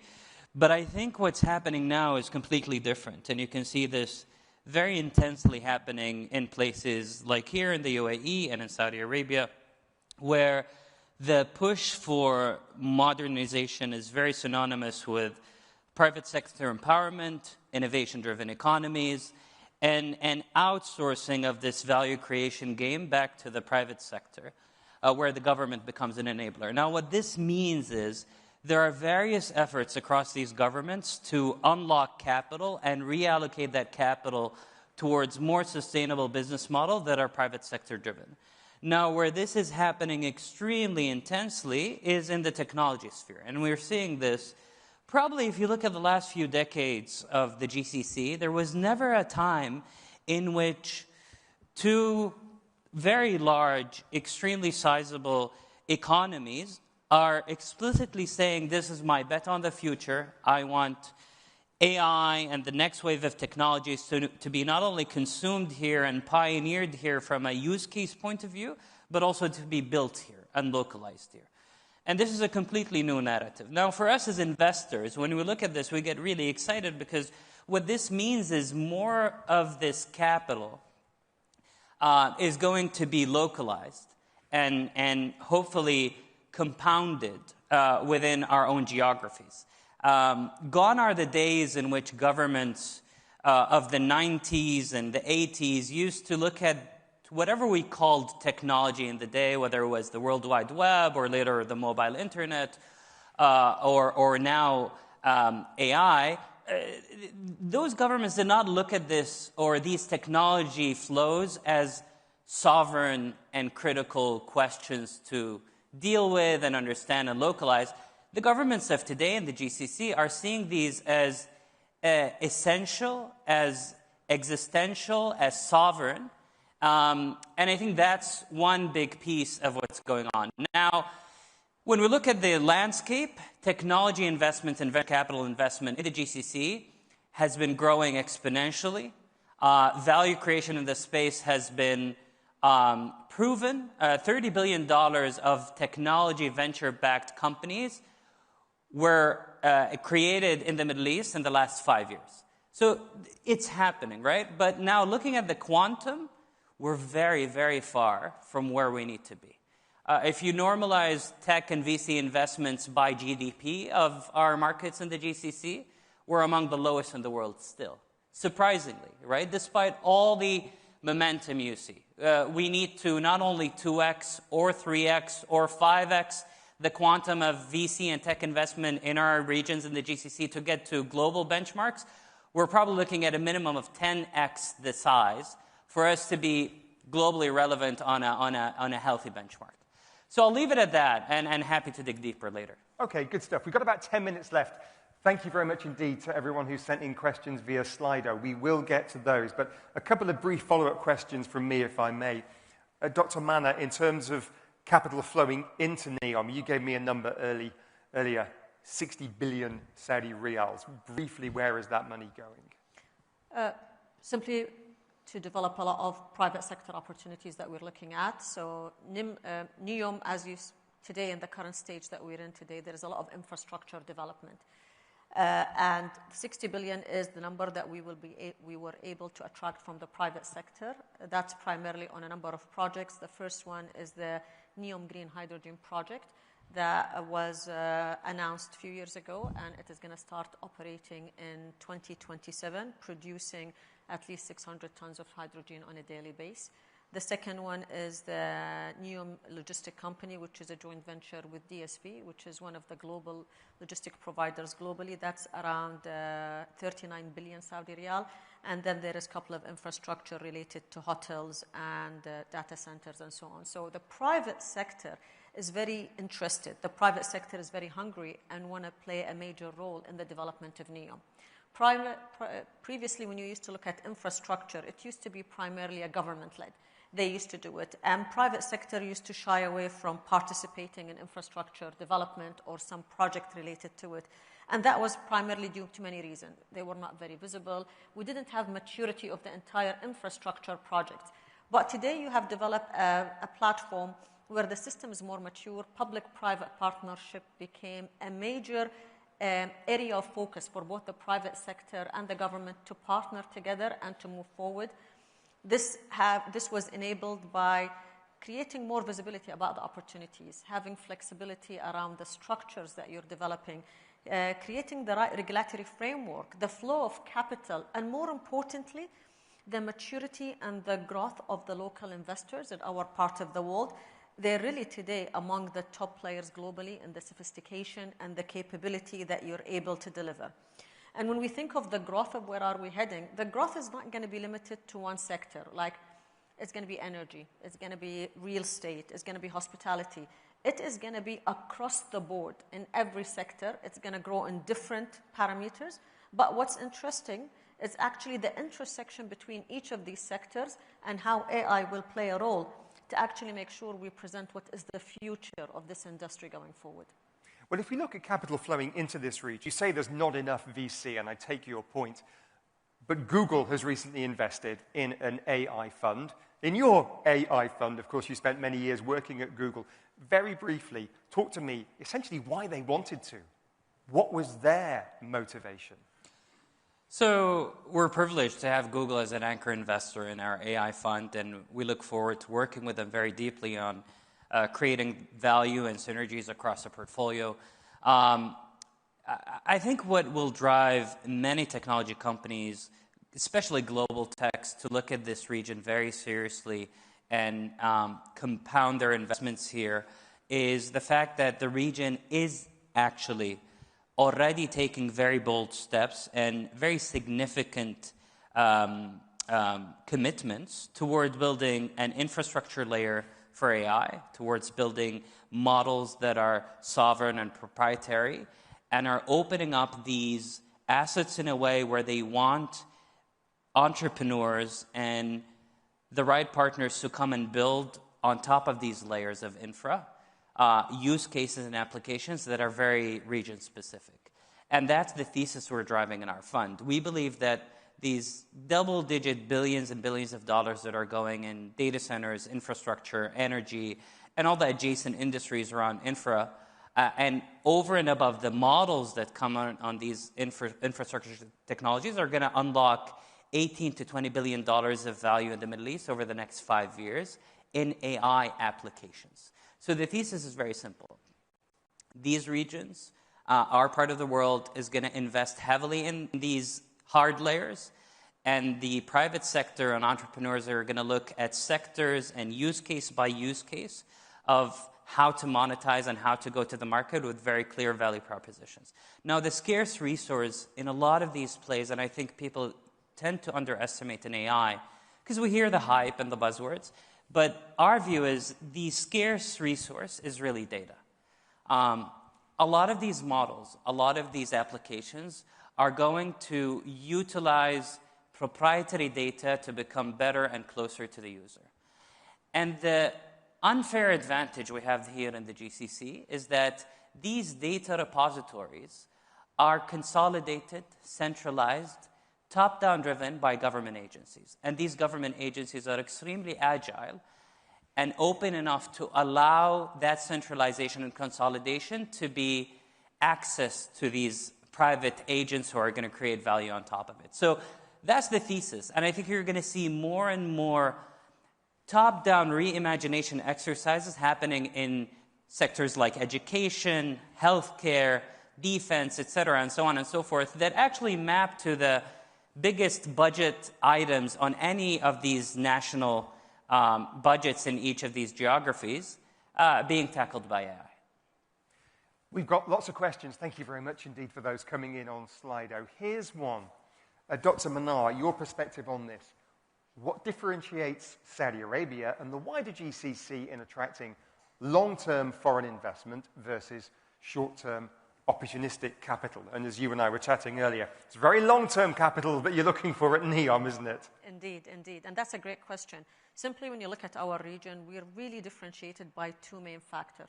We have one of the youngest and the fastest growing population in the world, and we have an unbelievable economic growth. These two trajectories, if you put them together, position any company around the world to actually just tap into these opportunities and actually grow with the region as we're developing. Many of the opportunities that's available, as I mentioned, it's not focused on one sector.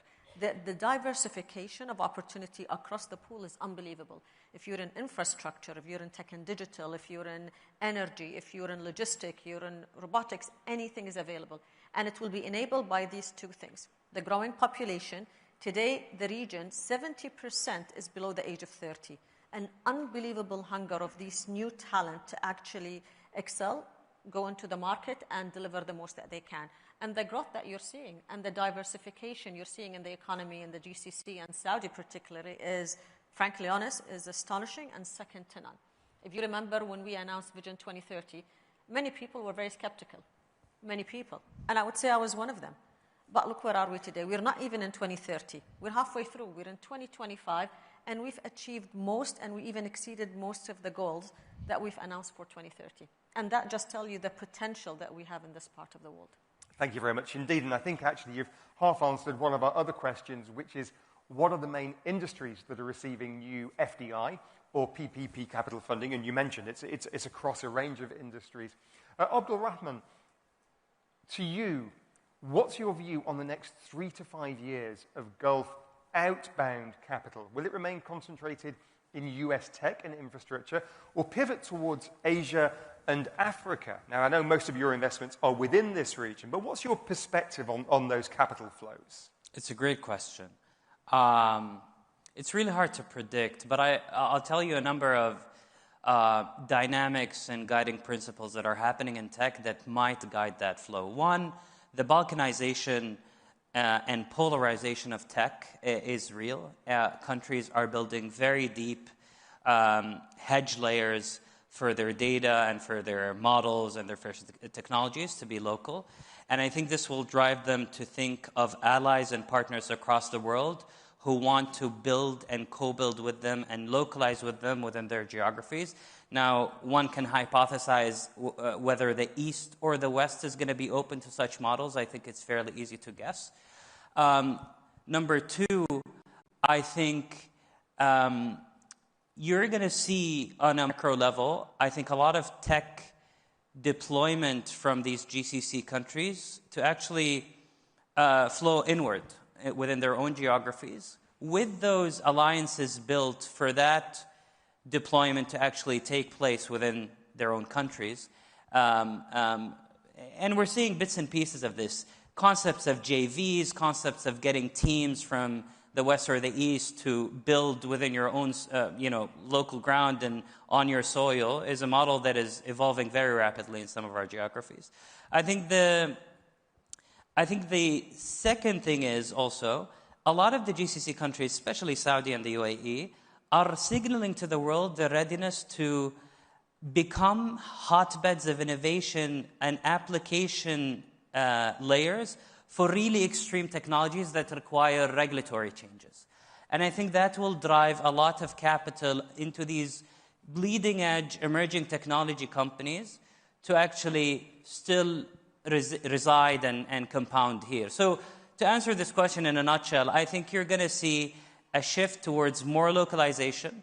a shift towards alliances and partnerships east or west, where technology ownership and sovereignty is going to be key. Thank you very much indeed for not only answering the question, where is capital flowing now, but also, where is capital flowing in the future? Thank you for getting your crystal ball out and bringing with you today. Indeed, thanks to both of our panelists today. It's been a great discussion. I wish we could go on longer, but we are out of time. Please give your thanks to our panelists today, to Dr. Manar Al-Manif, Shukran Jazilan, thank you very much indeed, and to Abdul Rahman, thank you so much for being with us. AIT, it's been great. Thank you very much indeed, and Axel, back to you. All right, thank you very much indeed to the panel. We turn our attention now to Saudi and its efforts to diversify its economy. Tourism has, of course, become a key test of its post-oil ambitions.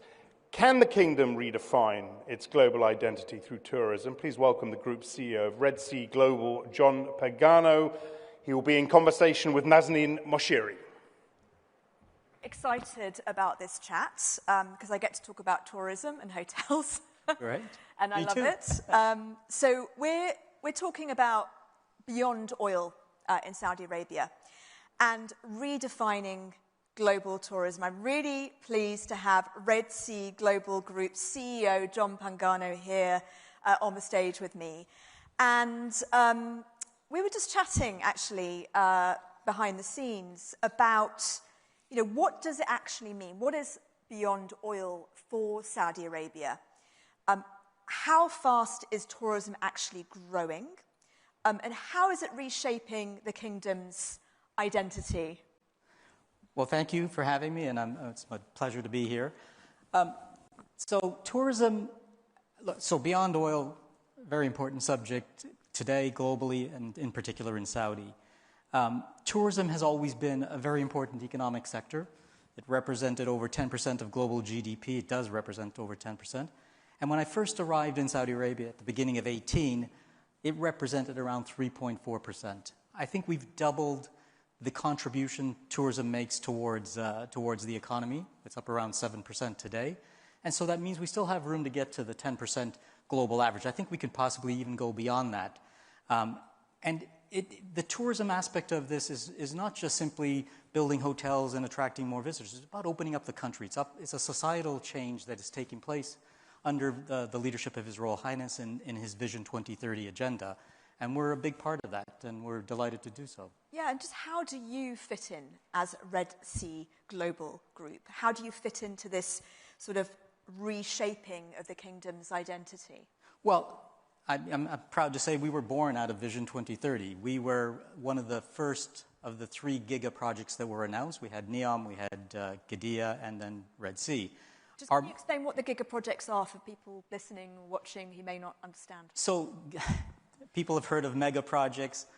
Saudi does things on a much bigger scale. So a giga project really is a term to try to capture the scale and of the ambition of what we're trying to do. And so there were 3 that were announced back in 2017. One of them was NEOM, which I think you heard the previous panel talk about. Qiddiya, which is an entertainment city near Riyadh. And then the Red Sea, which was a tourism destination. And a tourism destination that was going to do things differently. You know, to really differentiate ourselves from other destinations in the world. And that was an important aspect of the vision, to really drive a different paradigm as to how you develop tourism projects. So when you think about tourism and big names, you think of the Maldives, you think of the Mediterranean. I went to Zanzibar on my honeymoon. But you're looking at regenerative tourism. Can you explain to us what that actually means and why would people want to go to Saudi Arabia to be part of this type of tourism? Well, so I think when we first started, we thought we were going to set new standards in sustainable development. And the more I reflected on it, and I actually had to look up sustainability. What does it actually mean? And sustainability means maintaining the status quo. And if you think about it, we're way past that point. We need to do things to go beyond sustainability. And the term regenerative development, regenerative tourism was born out of that. And what it means in practice is to actually try to make the destination better. When we started our planning for the destination, and I have an archipelago of 90 islands across 2,500 square kilometers of lagoon area, we had an abundance of choice.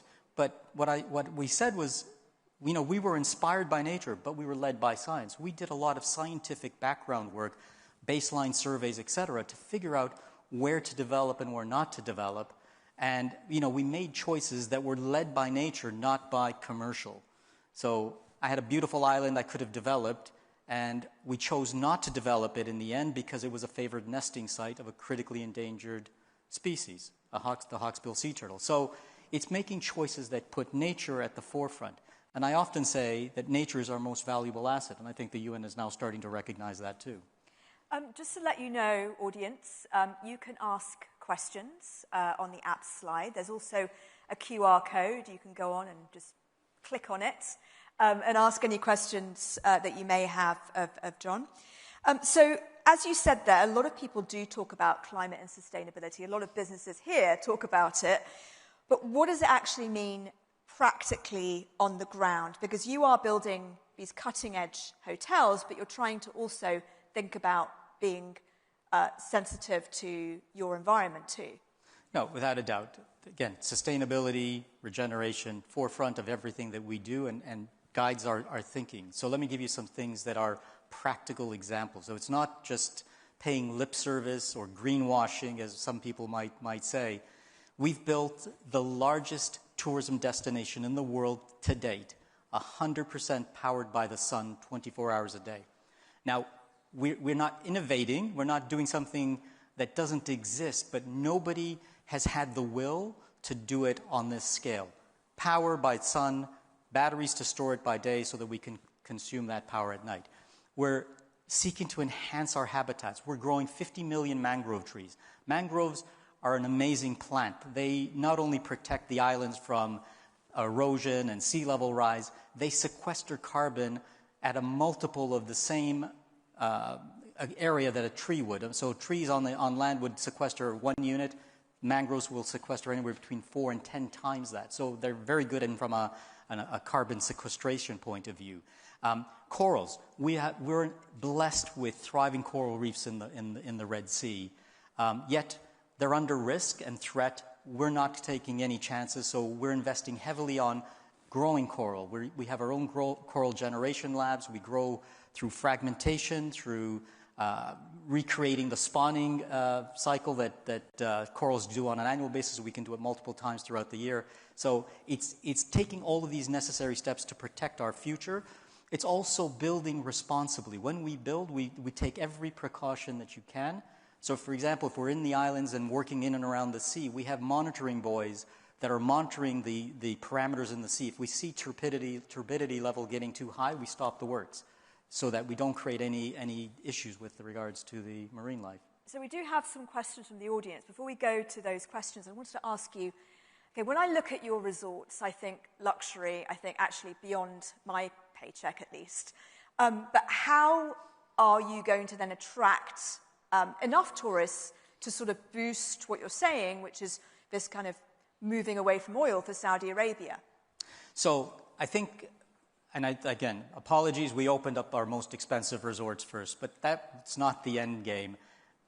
We've opened up our hyper-luxury resorts, which represents only a mere 10% of the total numbers of resorts that we're opening. We have 27 hotels and resorts that are being developed, 10 of which are now open.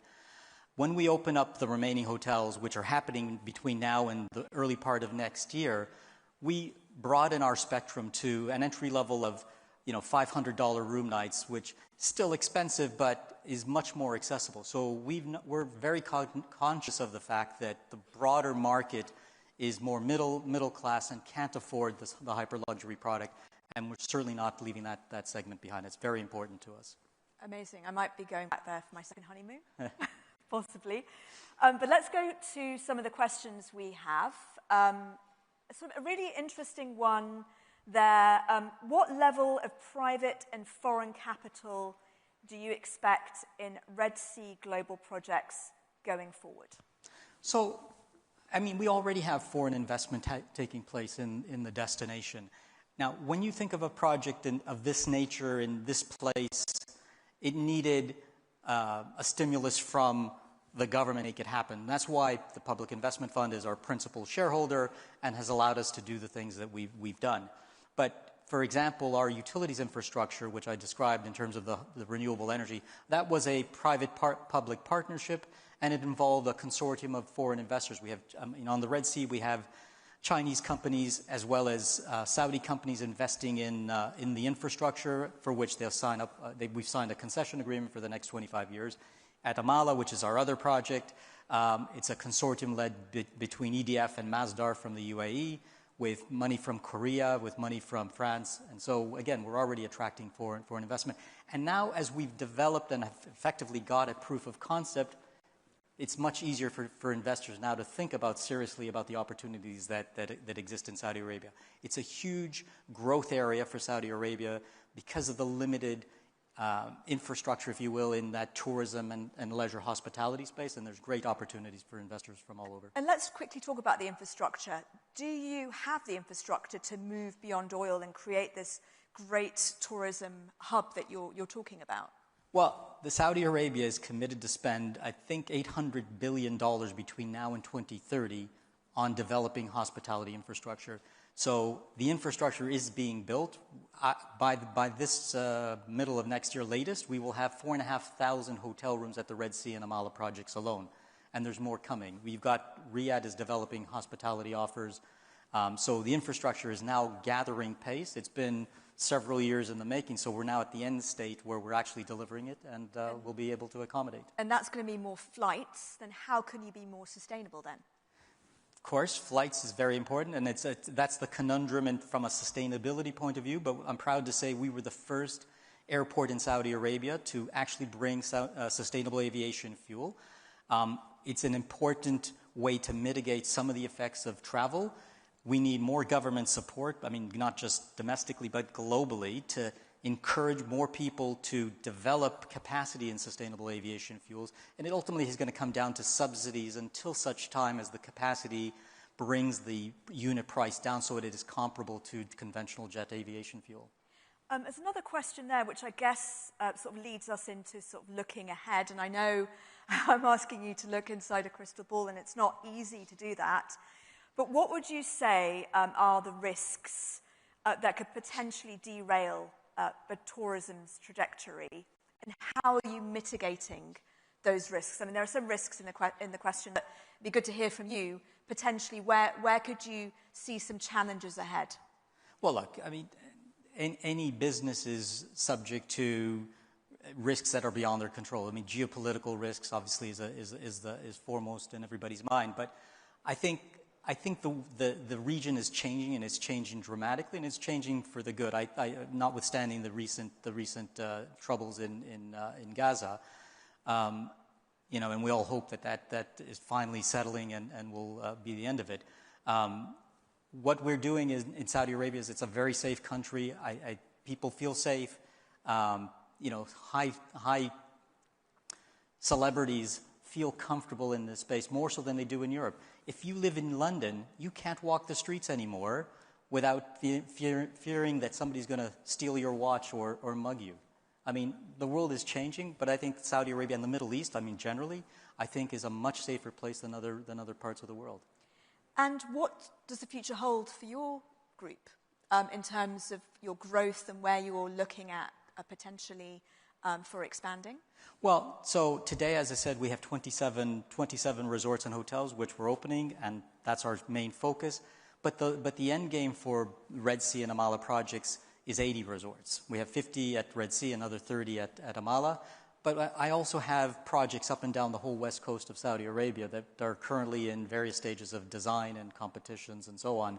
So there's a long pipeline ahead of us of further development, because as you rightly said earlier, we need to build the infrastructure to be able to attract people and to make tourism a significant part of the Saudi economy. Thank you so much, John Pangano, who is the CEO of Red Sea Global Group, taking us beyond oil and letting us know whether Saudi Arabia can really define and redefine global tourism. And I think there's a lot of great work that you're doing there, and fingers crossed for you and the team. Thank you so much. Thank you so much. Thank you.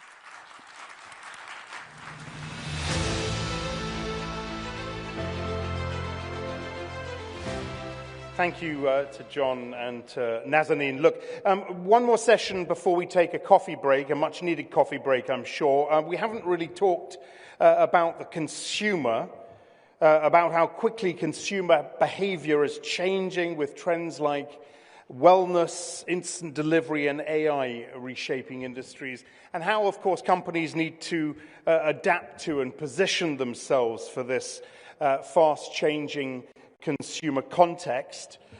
Please welcome again Richard Dean, who's going to host this next panel in partnership with Al Ula. Richard will introduce his panel once they've set up the chairs, and I think we're done. Come on up.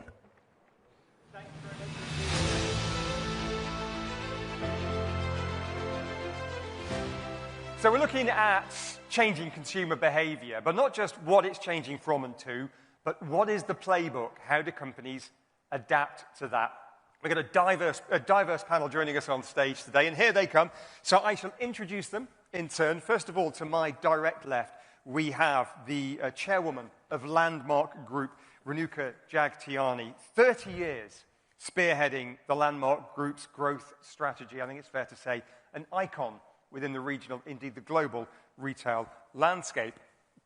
We have from MasterCard Institute, the chief economist for EMEA, Khatija Haque, is with us. Economic financial policy, macroeconomic thought leadership within MasterCard, previously chief economist at Emirates NBD here in the United Arab Emirates, and before that, economist at Deutsche Bank in London.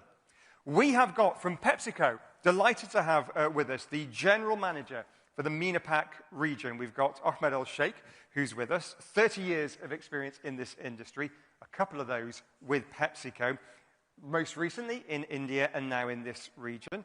Ahmed, good to have you with us. Thanks very much indeed. And finally, from the Royal Commission for Al Ula, we have the tourism chief, Philip Jones, who's with us, strategy, infrastructure, marketing, among many, many other things at Al Ula. Previously president and CEO of Visit Dallas in the United States and Department Secretary of Tourism in the state of Louisiana in the United States. Very keen to get your questions as well, please. Don't forget you can use the Slido app to get those into us. We've got about 25 minutes with our panelists now. Khatija, you are the macroeconomist, so I'm going to ask you to kick us off with the macro perspective. What is your data telling us about these changing consumer behaviors? So I think if we look at what influences consumer behavior, we've got the demographics piece. And then on the economic side, it's things like unemployment, wage growth, inflation, the cost of living, interest rates. These are all factors that will shift how consumers feel about their financial futures and thus how they behave, how they buy things. In terms of the data that we are looking at across our region, all of those indicators are green and have been green for the last couple of years, and we think they're going to remain tailwinds and supportive of consumer spending overall in the region. So if we drill down a little bit into the demographics, of course, we know that this is a region with a very young population, which means they are tech-savvy. There's high internet penetration. There's an e-commerce theme that will emerge over the next few years. We also have, on the economic side, a tremendous growth in opportunity and jobs in the region, which has pulled in talent from around the world.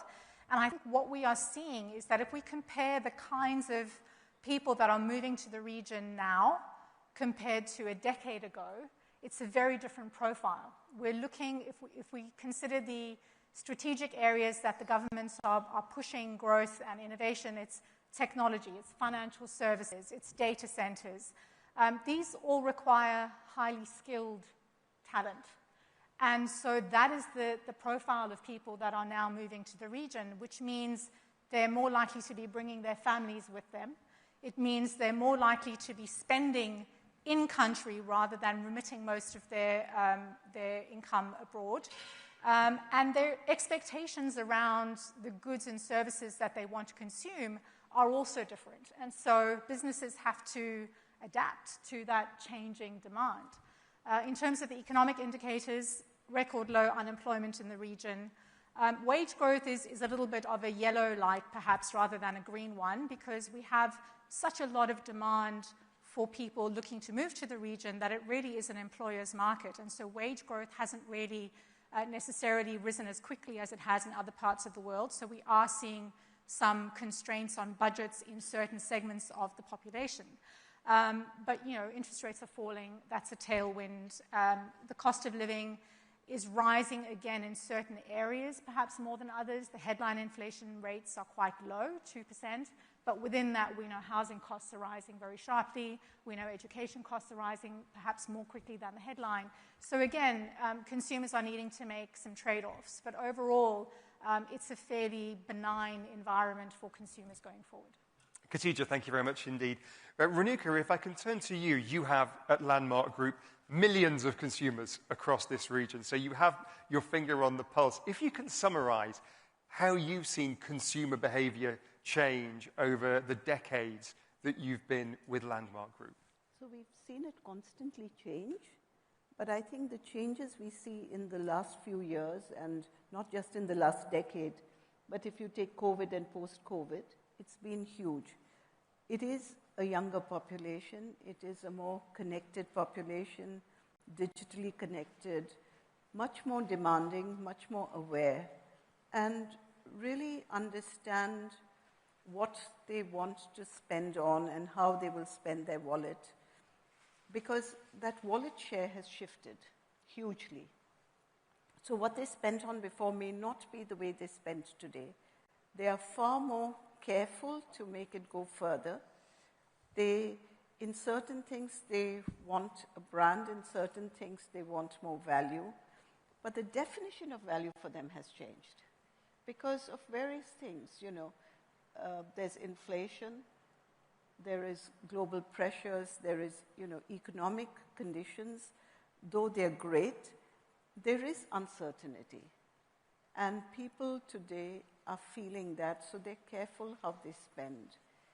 And when they spend it, they see that they get much more than just a good price. They get value in the way of it should be good quality, it should be trendy, it should be relevant to them in every way, and it should be a great price.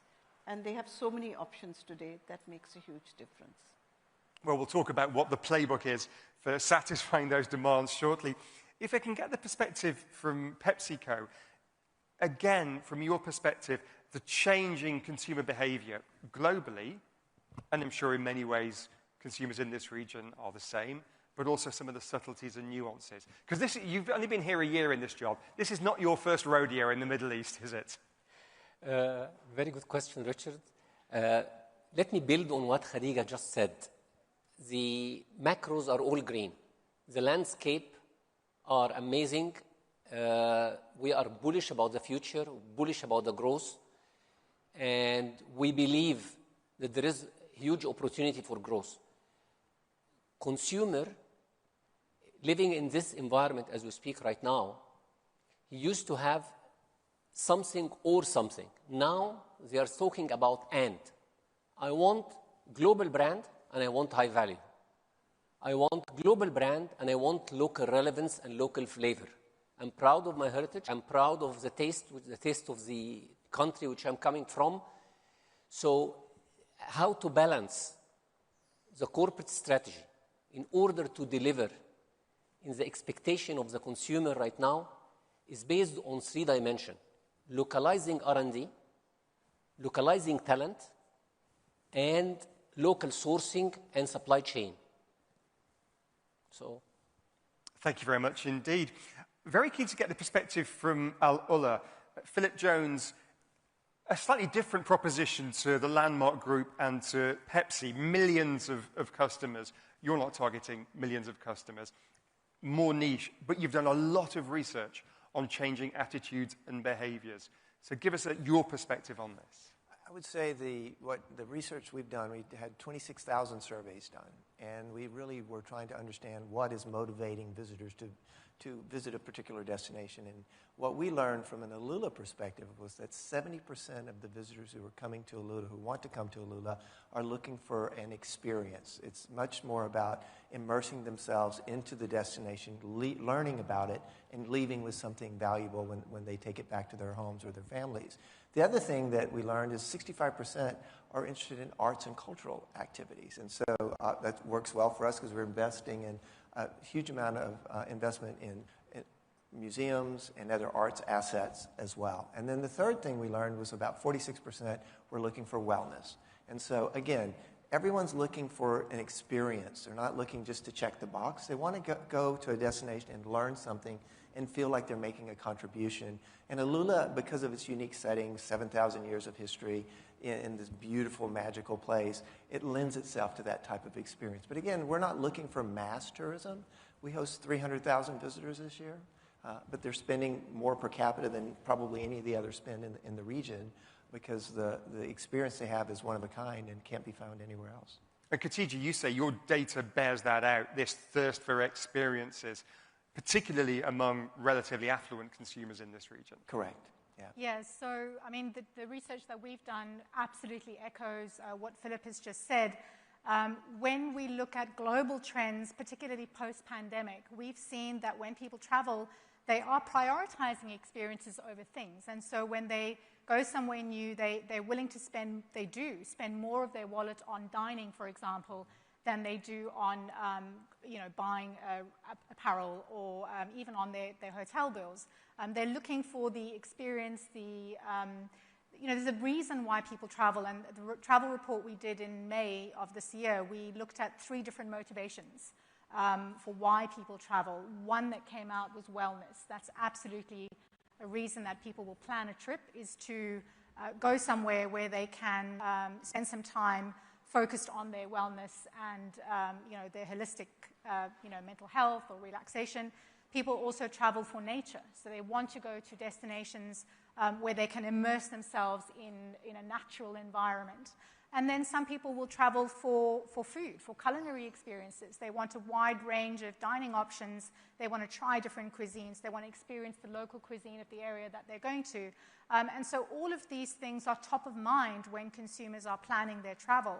And even those that are less affluent, they might be spending less, but they're still prioritizing the experience over necessarily the item that they're going to take home as a souvenir. But certainly the affluent consumer has more scope for discretionary spending, and we do see that in their spending behavior when they travel. If we look at the playbook for this from the perspective of PepsiCo, for example, I think I can spot it in what you've done. For example, you're opening very shortly a research and development center in Riyadh in Saudi Arabia. You're investing nearly $10 million in that. So innovation and localization, but also producing locally as well. I saw ribbon cutting just a few weeks ago at your new facility in Dammam in Saudi Arabia. That's nearly $100 million. So I think I spot what you're doing. But you tell us, talk us through the playbook. When we talk about localization in terms of sourcing, 100% of the potato we use right now is produced locally. This is number 2. All the sourcing, about 90% of it is local as we speak right now. R&D, yes, it is a global brand, but local flavor and local relevance. The R&D facilities, which we are going to open in Q1 next year, all is about is having the flavor of the city, the flavor of the place, and introducing to the consumer the local relevance which the consumer wants from us. Okay? So it will be integrated part in the environment into the consumer landscape in order to deliver local relevance to the local consumer. The talent, we are using local talent in the region, and I think one of the biggest achievements which we have is localization in the total GCC countries. So between the 3 attributes, this has been the strategy in action, and we are progressing.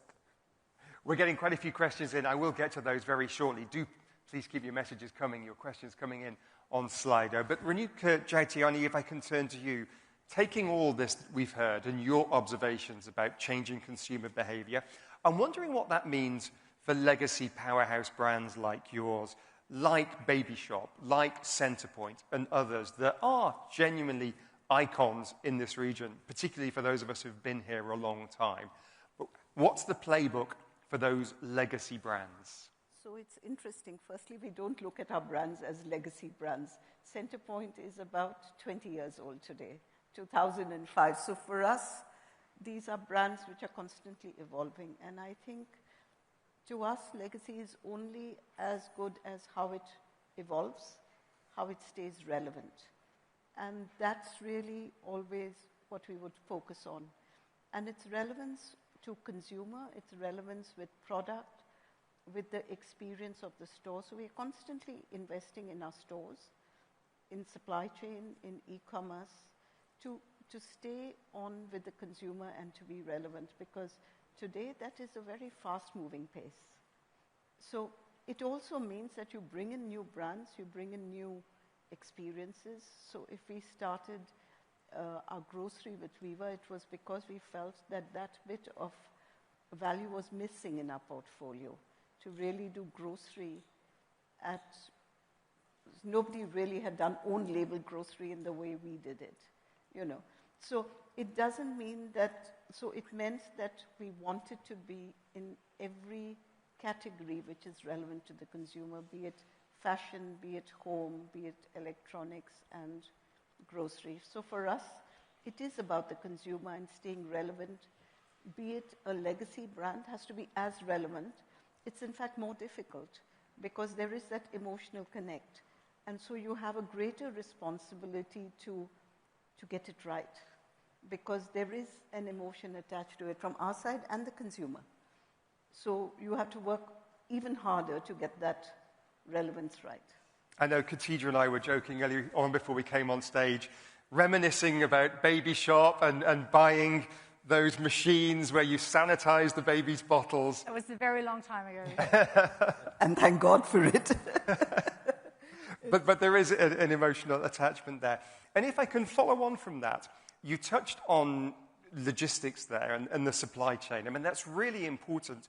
Your brand, you're not just a retailer, you're a designer of brands, you're a producer of brands. You've got this huge retail business across the region. And I know about just before COVID, I think, you opened your logistics hub in Dubai.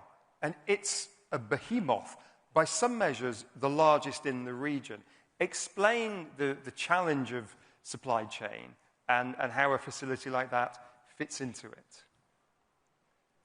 So today we would sell between the Middle East and India about 1 billion units a year. So it has to be art and science, both. And you have to remember, this is right from fruit to furniture and sofas and beds. So, and we go really the full gamut, so from design to sourcing it, to bring it on, and we even do the last mile delivery for our supply chain of e-commerce. And e-commerce today is about 20% of our business. So it requires every effort of logistics beyond even that logistic hub. So we have 70 hubs, and this is by far the biggest we have. It's semi-automated, and when we did it, we weren't sure whether we would ever be able to use it well. Today, we completely use it, but what's also been great is that it's allowed us to think beyond ourselves. So we also service other small and medium-sized businesses in retail through our hub. So we've set up a company called Logistic, which actually does third-party logistics for others. So for us, it was our diversification and extension of really building our ability to source and to service our businesses. Philip, from the perspective of Alola, if I can turn to you, and the playbook question to you, we've observed these changes in consumer behavior. Fine, you've done the research, others have done the research. What do you do?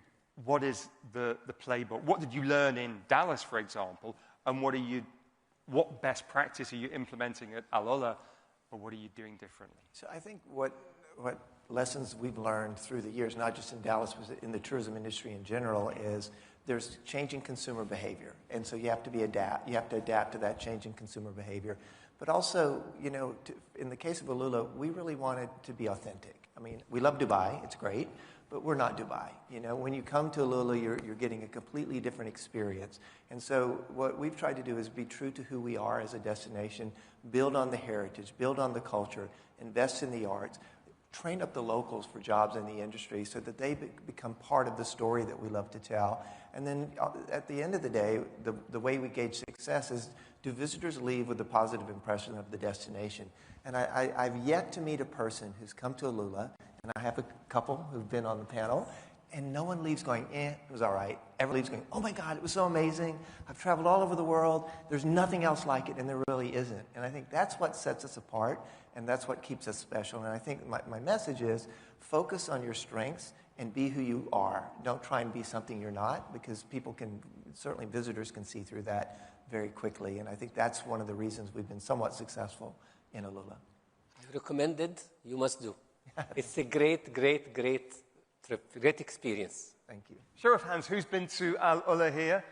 Yeah, I see a number of enthusiastic hands in the audience. Thank you very much indeed for that. Well, let's turn to the audience now. Thanks very much indeed for your questions via Slido. Khatija, one for you. Which macro trends, and three are mentioned, energy transition, fiscal reform, or demographic growth, which of these will most shape corporate strategy in this region, the GCC, that is, over the next 5 years? I think all of them are important, but I would say I would rank demographic growth probably at the top in this region, because it's a little bit different to what is happening in most of the rest of the world, where we're seeing aging populations and in some cases declining populations. Here, we're still seeing growth, but again, the difference is it's coming from outside. So this is not a natural population growth, this is immigration. And if we look at the statistics, between 2019 and 2024, the UAE population grew almost 20%. That's a fifth bigger in 5 years. Saudi's population was up 17% over the same period. Qatar's was up 12%. So that is a sizable structural change in the number of consumers that are in this region, but it's also a change, as I mentioned, in the type of people that are now living here compared to a decade or 2 decades ago. And we don't think that trend is going to change. Yes, we may see a slowdown in the pace of growth in terms of immigration, but the nature of the talents, the nature of consumers' desires, that is, I think, structurally different. The other thing that's missing is technology, and I don't think we can ignore technology as a macro trend, because given, again, a young population with high internet access, very tech savvy, AI is going to have a tremendous impact on what they see and how they shop.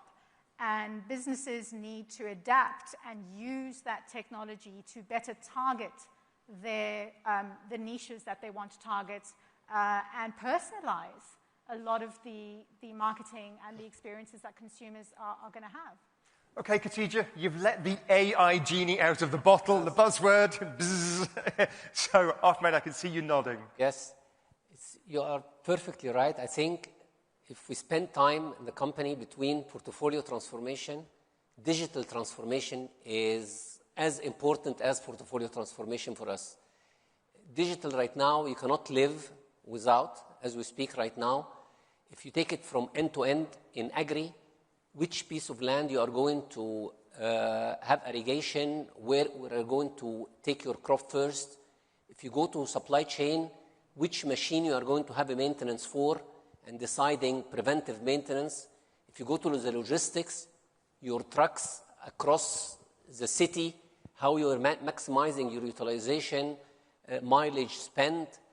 Take it end to end, starting from consumer today, and the role of AI in defining, taking a photo for the shelf, getting the Excel sheets with hundreds of cells of data and coming up with insights for you, actionable in order to take action for it.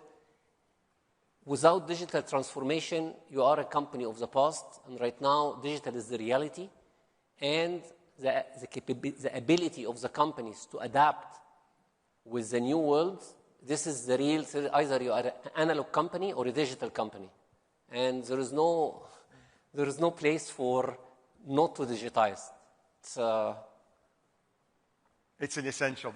We've got a few more questions coming in. I'll try to get to as many as possible. One came in for you, Ahmed, in particular.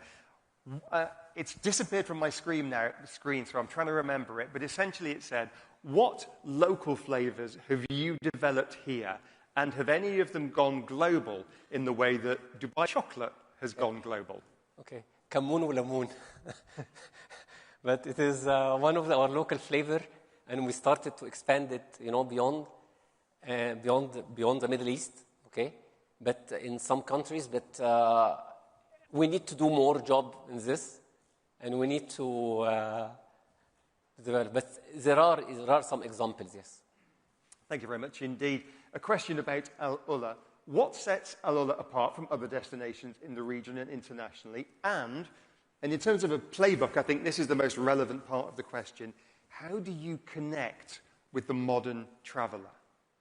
So that is a great question. So we try and use digital to communicate and social to our audience. We know, based on the profile of our visitor, who we're targeting. And we know now, broken down by country in our top 10 markets, how many visitors we think are in the pipeline that we can convert on an annual basis. So, for example, we know between now and 2030, we have enough visitors who want to visit the destination that we'll be fine. Now, the question is, as we add capacity, as we grow demand, are we going to be able to keep up with that? And I think one of the challenges we have is making sure that we stay authentic and relevant. But one of the things we're looking at doing is partnering with destinations like Red Sea Global. You just heard from John Pagano. And I mean, people who are going to Red Sea to be on the beach probably would love to come to Alula and spend time in the heritage sites in Old Town, do some of our adventure activations, experience some of our events and festivals. So it's about combining those experiences and offering, a stay throughout Saudi, but looking at the different regions and then capitalizing on the fact that we're spreading around those visitor numbers and also the visitor spend. Renuka, if I can ask you a follow-up question about changing consumer behavior. I began by asking, how have you seen it change over the years and the decades? And you talked particularly pre-COVID and post-COVID. If we throw the spotlight forward, what are the changes that you see over the next few years, perhaps even decades, in consumer behavior that you're preparing for now, that you and your team are preparing for now? Consumer behavior is very dynamic. So you don't look 10 years ahead, because if you had looked in, let's say, 2020, you wouldn't have seen where we are today. So I think the one lesson is that you should always keep up with the consumer. The consumer will always want to stay ahead of you. But that doesn't mean that you don't plan and look ahead. So I think if you had to look at it, we would look today to say, our key challenges would be to say, if there's more AI, if everything is more digital, if the customer wants it more on their phone, how do we actually balance this? Because it's not as if brick and mortar goes away. Today, if we are 20% online, we are 80% in store. But that store experience has to be actually much better than when it was 100%. So if you say that every year you grow your base of online, and you have to grow it with customization, with more relevance, with actually talking to the consumer. We have a very large loyalty base, and it's about servicing that loyalty base, but it's not enough, because you have to get new consumers, because these are very young markets. So each challenge is a bit different, and you have to personalize each one more and more to be able to actually do it quite successfully. Very different across different categories of home and fashion too. So and very different in some of the different markets you operate in. Different. Markets today, Saudi Arabia and here it would be completely different. And we took a call recently to say that we were in value fashion, but we decided that the customer was, looking so much more at value that we would bring our prices down even more. And we did. And you can see your reaction has been very positive. And we were very nervous about doing it, saying, what will it mean to the consumer? Because we already value, and if you look at it as a percentage, will they see the difference? They see it immediately. So there is a very strong connect, but also a very strong recognition from the customer. What do they really want and what do they consider value? We'll have to leave it there. A fascinating discussion. I'm still trying to get my head around the fact that you sell 1 billion products a year. That is a staggering number, and I'm sure it's only going to grow. Ladies and gentlemen, Your Excellencies, let's show our thanks to our panelists today. To Renuka Jatiani, the chairwoman of Landmark Group. To Khatija Haque, the MasterCard Economics Institute chief economist for this region. Thanks to Ahmed Al-Sheikh from PepsiCo, president and general manager for MENA PAC, and also to Philip Jones, the chief tourism officer with the Royal Commission for Al-Ula. Thanks very much indeed for all your questions. They were great, really appreciate them. And with that, I'll hand you back to our Master of Ceremonies. Ladies and gentlemen. Great, thank you very much indeed. We're going to take a coffee break, and then we're going to head into the last stretch of the day. After the break, we're going to switch themes to technology and sustainability, which I said will close out the day.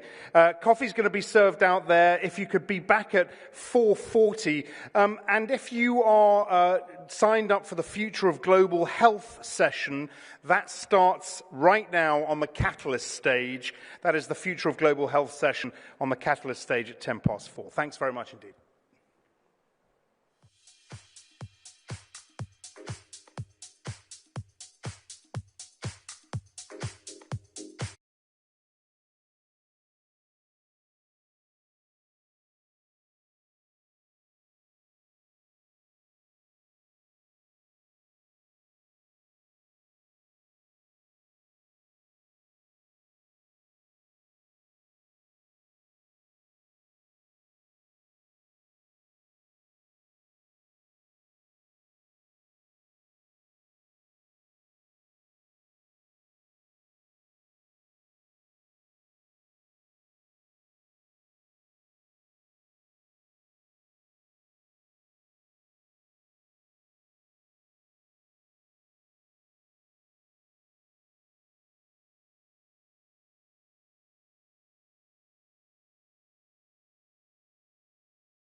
Welcome back, everyone. This is the final stretch. I know we're waiting for quite a few of you to trickle back in from the coffee stations. So welcome back to those in the room. Welcome to everyone joining us online. Technology and sustainability are the themes to round off our afternoon discussions. The next panel, Deep Tech at Scale, will explore technology as an enabler for solving many of the world's most pressing challenges: food security, inequality, health, climate, to name a few. How are investors and how are policymakers prioritizing where to spend and where to innovate? Simon Robinson is Reuters executive editor and will introduce the speakers for this next panel. Simon. Hopefully everyone's had a coffee, and as people trickle in, I'm sure that we're going to have a great panel this afternoon. This panel looks at AI, crypto, different technologies, and this region's part in those worlds. So I want to begin. I'll introduce each panelist as I kind of go to the first question. So Chiara, if I could begin with you. So just to introduce, Chiara Marcati is the Chief AI Advisory and Business Officer for AI71, which is Abu Dhabi's relatively new company that builds AI products and advises other governments and companies. Chiara used to work for McKinsey for 20 years and has advised organizations and governments across the Middle East. So Chiara, let's begin with you. What is it about this region that makes it well-placed in the world of AI? I think, in short, first of all, thank you for having me and welcome everybody. So I think, in short, is really the leadership ambition. UAE has the ambition to truly transform itself into a knowledge economy. And when I say knowledge economy, it starts to be worldly recognized for its knowledge, in this case of AI, and really export that knowledge. Now, how do they go about that? And I think why it's special is because they have the vision and the power to work across the entire stack of the AI. If you think about it, there are champions that are playing at the bottom of the stack with the data center, with the infrastructure, with alliances with big hyperscaler. And then there are companies and visionaries that even started to work with effort in R&D with the LLM. We had the two foundational models, and we have one, Falcon, that actually had amazing releases and amazing review. And Falcon was created in the Advanced Technology Research Council that was created in Abu Dhabi with the spirit to truly forge R&D. So for me, the vision and the desire and the investment in R&D that we have seen across all the elements of value stack is really positioning the UAE in a special place. And in fact, if you look at all the attention that it's getting globally, it's actually quite significant. I guess also we know that AI requires a lot of electricity, and one thing this region has a lot of is power generation. I think that makes it easy, but I think it's definitely only one of the enablers in place. For me, really the vision and the passion that I have seen and the desire to invest in building local champion and attracting talent, which has been quite hard in the region, to build a local champion that can play globally at scale, I think is quite tremendous. Let's come back to the talent question in a little bit. Aya Badir, I want to come to you. So Aya is an advisor to Mozilla, which many people will know, a free software community founded almost 30 years ago now. And you're also a tech entrepreneur. You've done a lot in your career to kind of break down the barriers between people and tech, including founding a company called Littlebits, which is an electronic building block that is used by millions of children around the world. And you have a kind of scary number of patents to your name. So I'm interested in the spread of AI, thinking about this region, and you do a lot of thinking, I guess, especially in terms of kind of open access, thinking about what models will be used if all the models that are going to be used here in the kind of growth of AI are based on Western imports, Western models, is that going to kind of tell us about that? Tell us about how the UAE and the Gulf more generally needs to think about how it builds its own AI industries. So thank you for having me. Thank you everyone for coming. I've been an advocate for open source for kind of my entire career. For those that may not know, open source is this ideology and this community practice that believes that sharing innovation elevates all boats, and it really started in software, but I was part of starting the open hardware movement. There are open source movements across kind of many sectors. And specifically, I think the UAE had the foresight to invest and think about open source AI. So Falcon, that Chiara just talked about, the large language model that was invented at TII, was immediately open sourced. And it was at a time where the UAE was not known as an AI player, but it was able to rise up in the leaderboards and rise up in the attention of the world in terms of AI because they open sourced the model, and suddenly millions of people around the world started using it and really kind of relating to the UAE with it. So I think their foresight and investment in open source is a big one. The second one is really the UAE tends to not be, especially these days compared to the US, but tends to not be self-centered. There are 200 nationalities here in the UAE. There are people from all over. There's a really nice balance of at once wanting to cater and accept and include all these kind of diverse cultures and people and languages, and also preserve their own. And so there's a big investment in Arabic. There's a big investment in these kinds of topics, which I think we'll talk about later. So I think those two components make that the UAE really kind of positioned itself as a player in a very kind of crowded and competitive When AI you market. look at the amount of money, though, spent every year on AI, the US is so far ahead of everyone else. I think China is in second place. But is there a danger with the kind of the growth of AI around the world that we end up in some ways with it dominated completely almost by one country?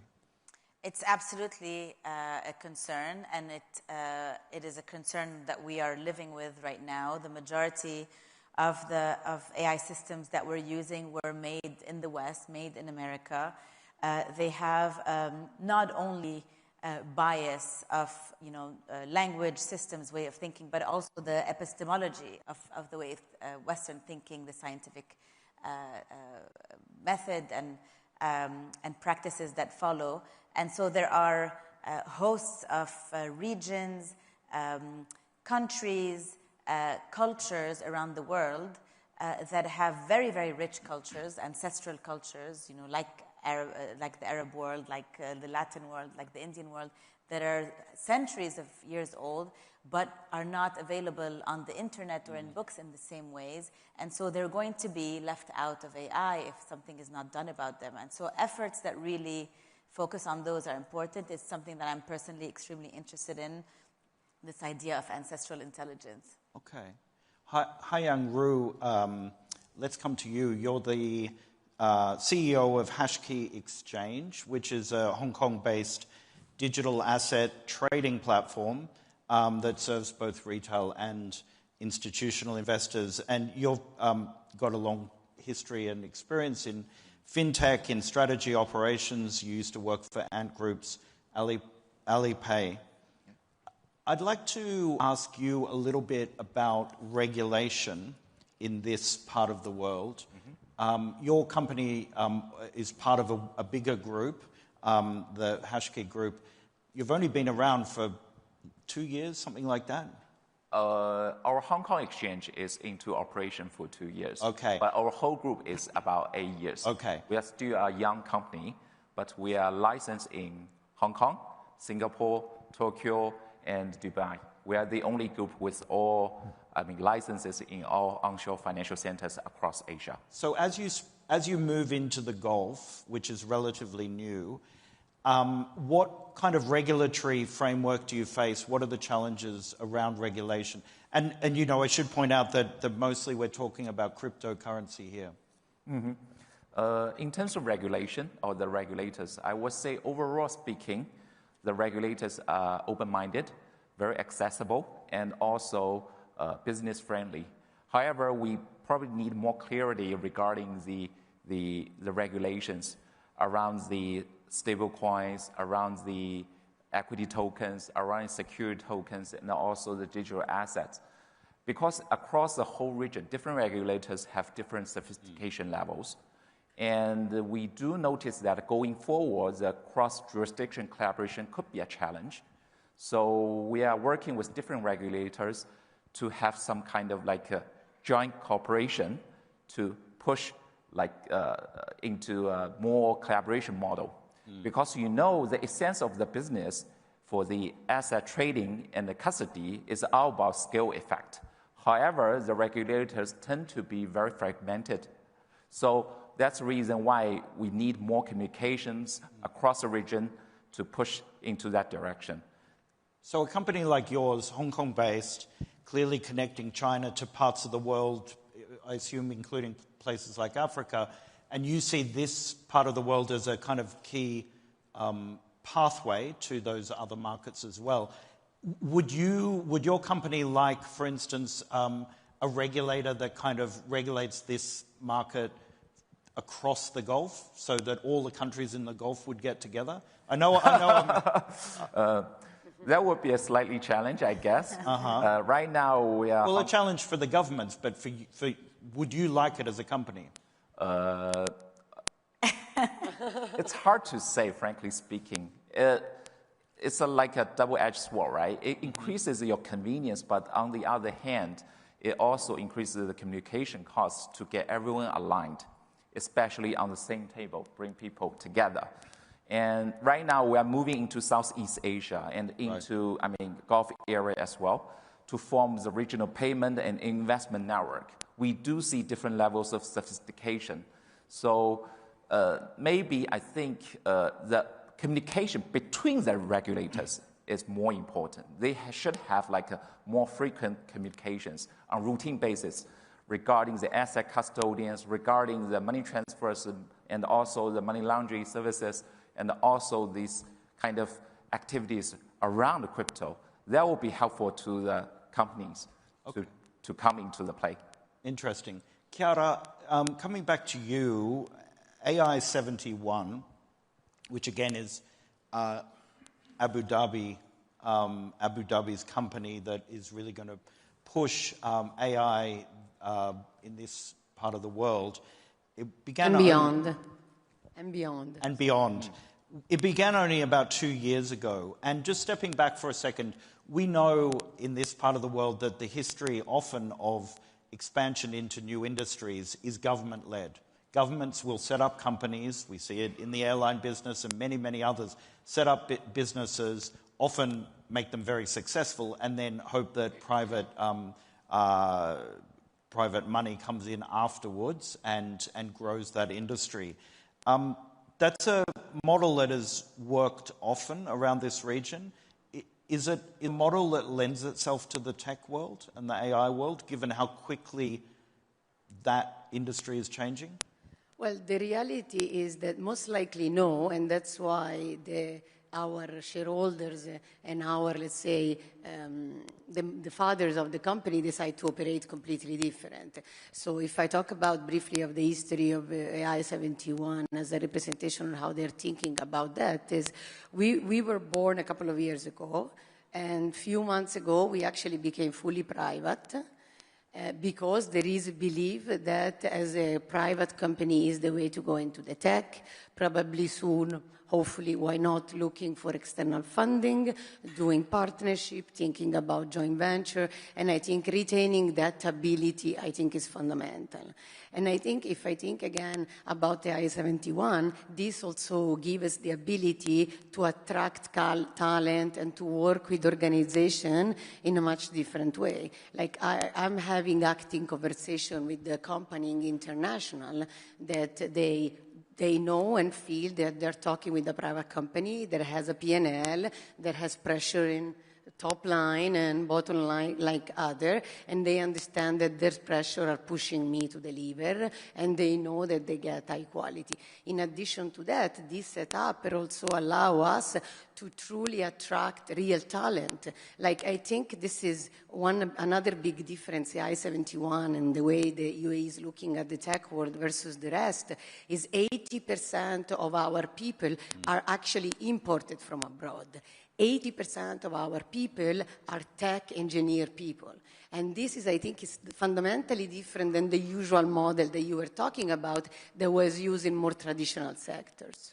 Just on that point of talent, let's dig into that a little bit more. I want to hear from all of you on that. Does the new relatively new U.S. administration's clampdown on visas for people, say, from India or around the world to go and work in Silicon Valley, does that help a place like Abu Dhabi? I mean, definitely we have seen, let's say, an increased level of application from folks from the US. But the reality, I think we still need to work a lot on building a hub to be truly attractive. So we have that on the positive side. I think that give it a push to true great talent. I mean, we had former team members that were part of the building the Copilot. We had former DeepMind head of research that actually joined us. Maybe for foresight, maybe for fear, maybe for desire, maybe for sharing the vision. Definitely, I think the new administration helped. But the reality is, I think what we really need to do now here is truly building a community and a hub to start to attract people more at scale. So I welcome additional initiative from the administration in the US to give us a further push. Aya Badir, what's your view on talent in this region? If you look at many of the countries, the actual number of nationals of each country is relatively small. In fact, in some cases, quite small. The population overall has grown a lot in the last 20 years or so. But can you build an AI industry with so few people? I think the individual talent can be headhunted, and that can be how you start a talent market, and that is what the Emirates has done really well and attracted very key people, including Kiara and others, to come here who've done an incredible job. The key is to sustain it, you'd need an ecosystem where we were just talking about it actually right before. People move from one company to another and are able to, somebody, let's say, grows up in a startup, becomes knowledgeable about a topic, then will leave and start their own company and hire some people, and then they start another company. This is what they call in the US the big story of the PayPal mafia, being kind of attached to the kind of birth of Silicon Valley. And so Silicon Valley has a really, really rich ecosystem. Entrepreneurs, incubators, companies that would hire them, but also the lawyers that work with the startups, also the accountants that know how to work with startups, also VCs, obviously, who are there. And then across the US, I've been seeing it kind of happen more and more across different places. In New York, for example, they call it Silicon Alley, same thing. And in Europe, obviously, you have many of those ecosystems that have been growing over the past 10 years. In the Emirates, they've done a really good job cultivating that. And so when is the tipping point that it starts being kind of self-proliferating, that you don't have to do as much headhunting, is something I don't personally know, because it's so you don't think that, say, Dubai or the Emirates has reached that tipping point quite yet?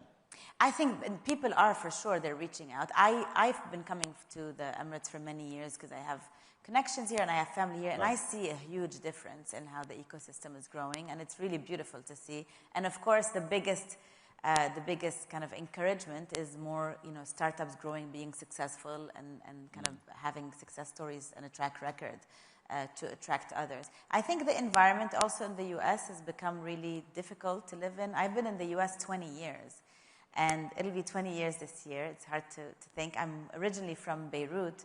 I felt over the past few years being a little bit more uncomfortable and being a little bit more kind of like thinking to myself, like, why should I still be here? Why am I here? And so, you know, I think the opportunity is to capture people who have that thinking and make it attractive. Right. You have moved the Reuters event here for the first year, so I guess we are tracking so it's some working. attention. It's working for you, Indeed. yeah.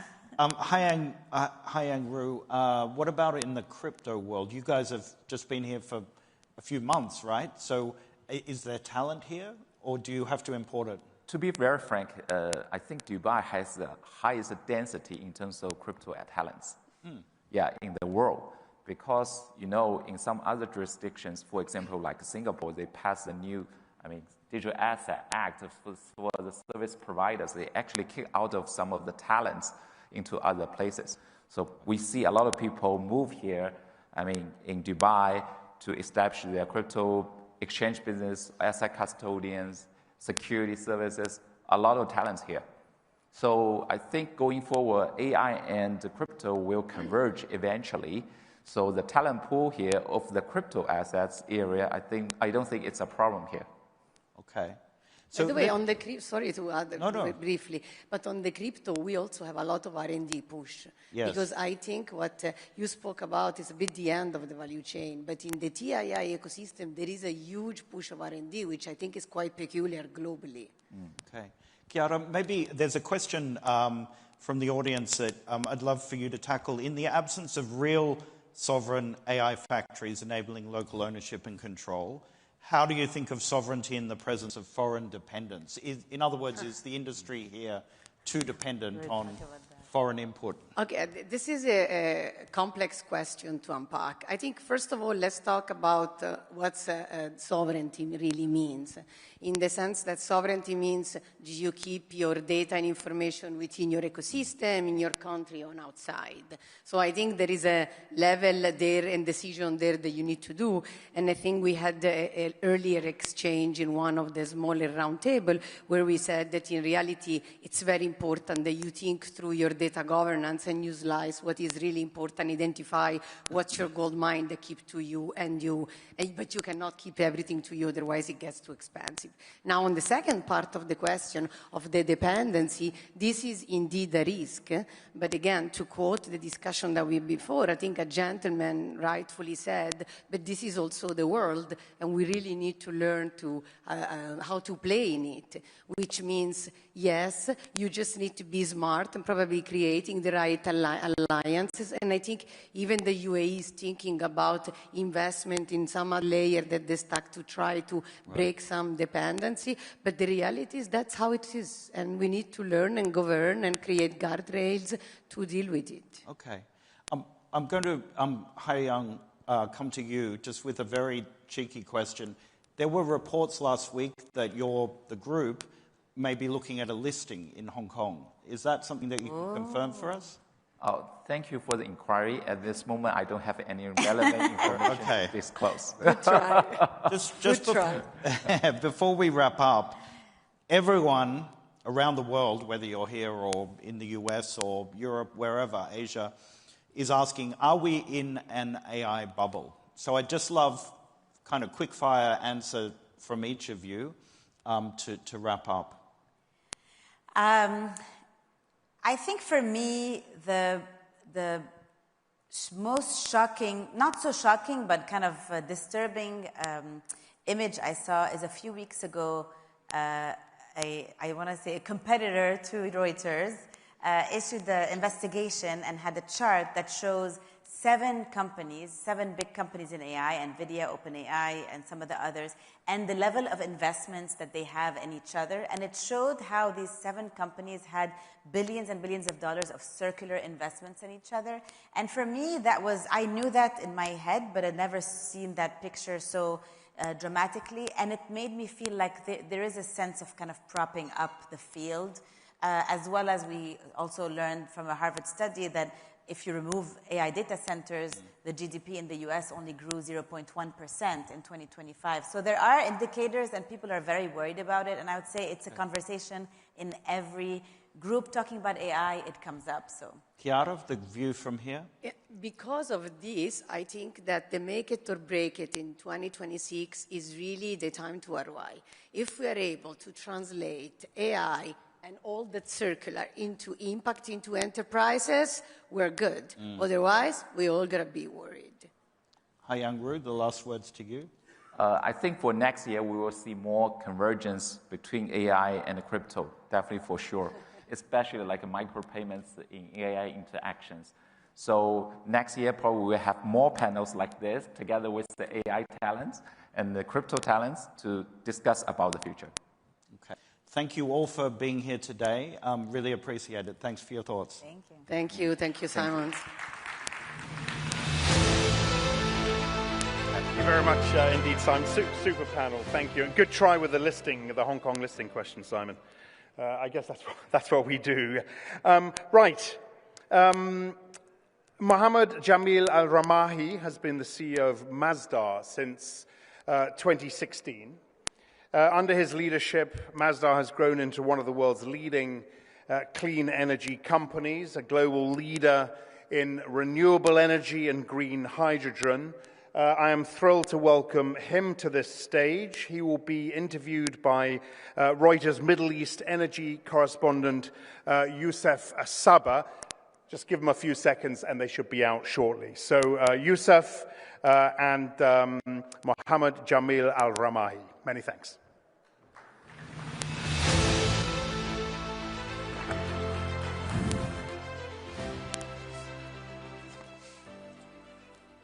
Good evening, ladies and gentlemen. Thank you so much for sticking with us. It's been a long day, but we are very fortunate to have joining us today Mohammed Jamil Al-Ramahi, the CEO of Masdar, which hardly needs an introduction, especially here in Abu Dhabi. But of course, Masdar started nearly 2 decades ago as a bold bet on renewable energy by the Abu Dhabi government. They've come a long way since then, and we'll jump right into it. So, of course, the headline figure is 100 gigawatts by 2030 of renewable capacity. That's the target. Where are you now, and what are the challenges? What are the bottlenecks you're facing? Well, thank you, Youssef. I'm really excited to be here.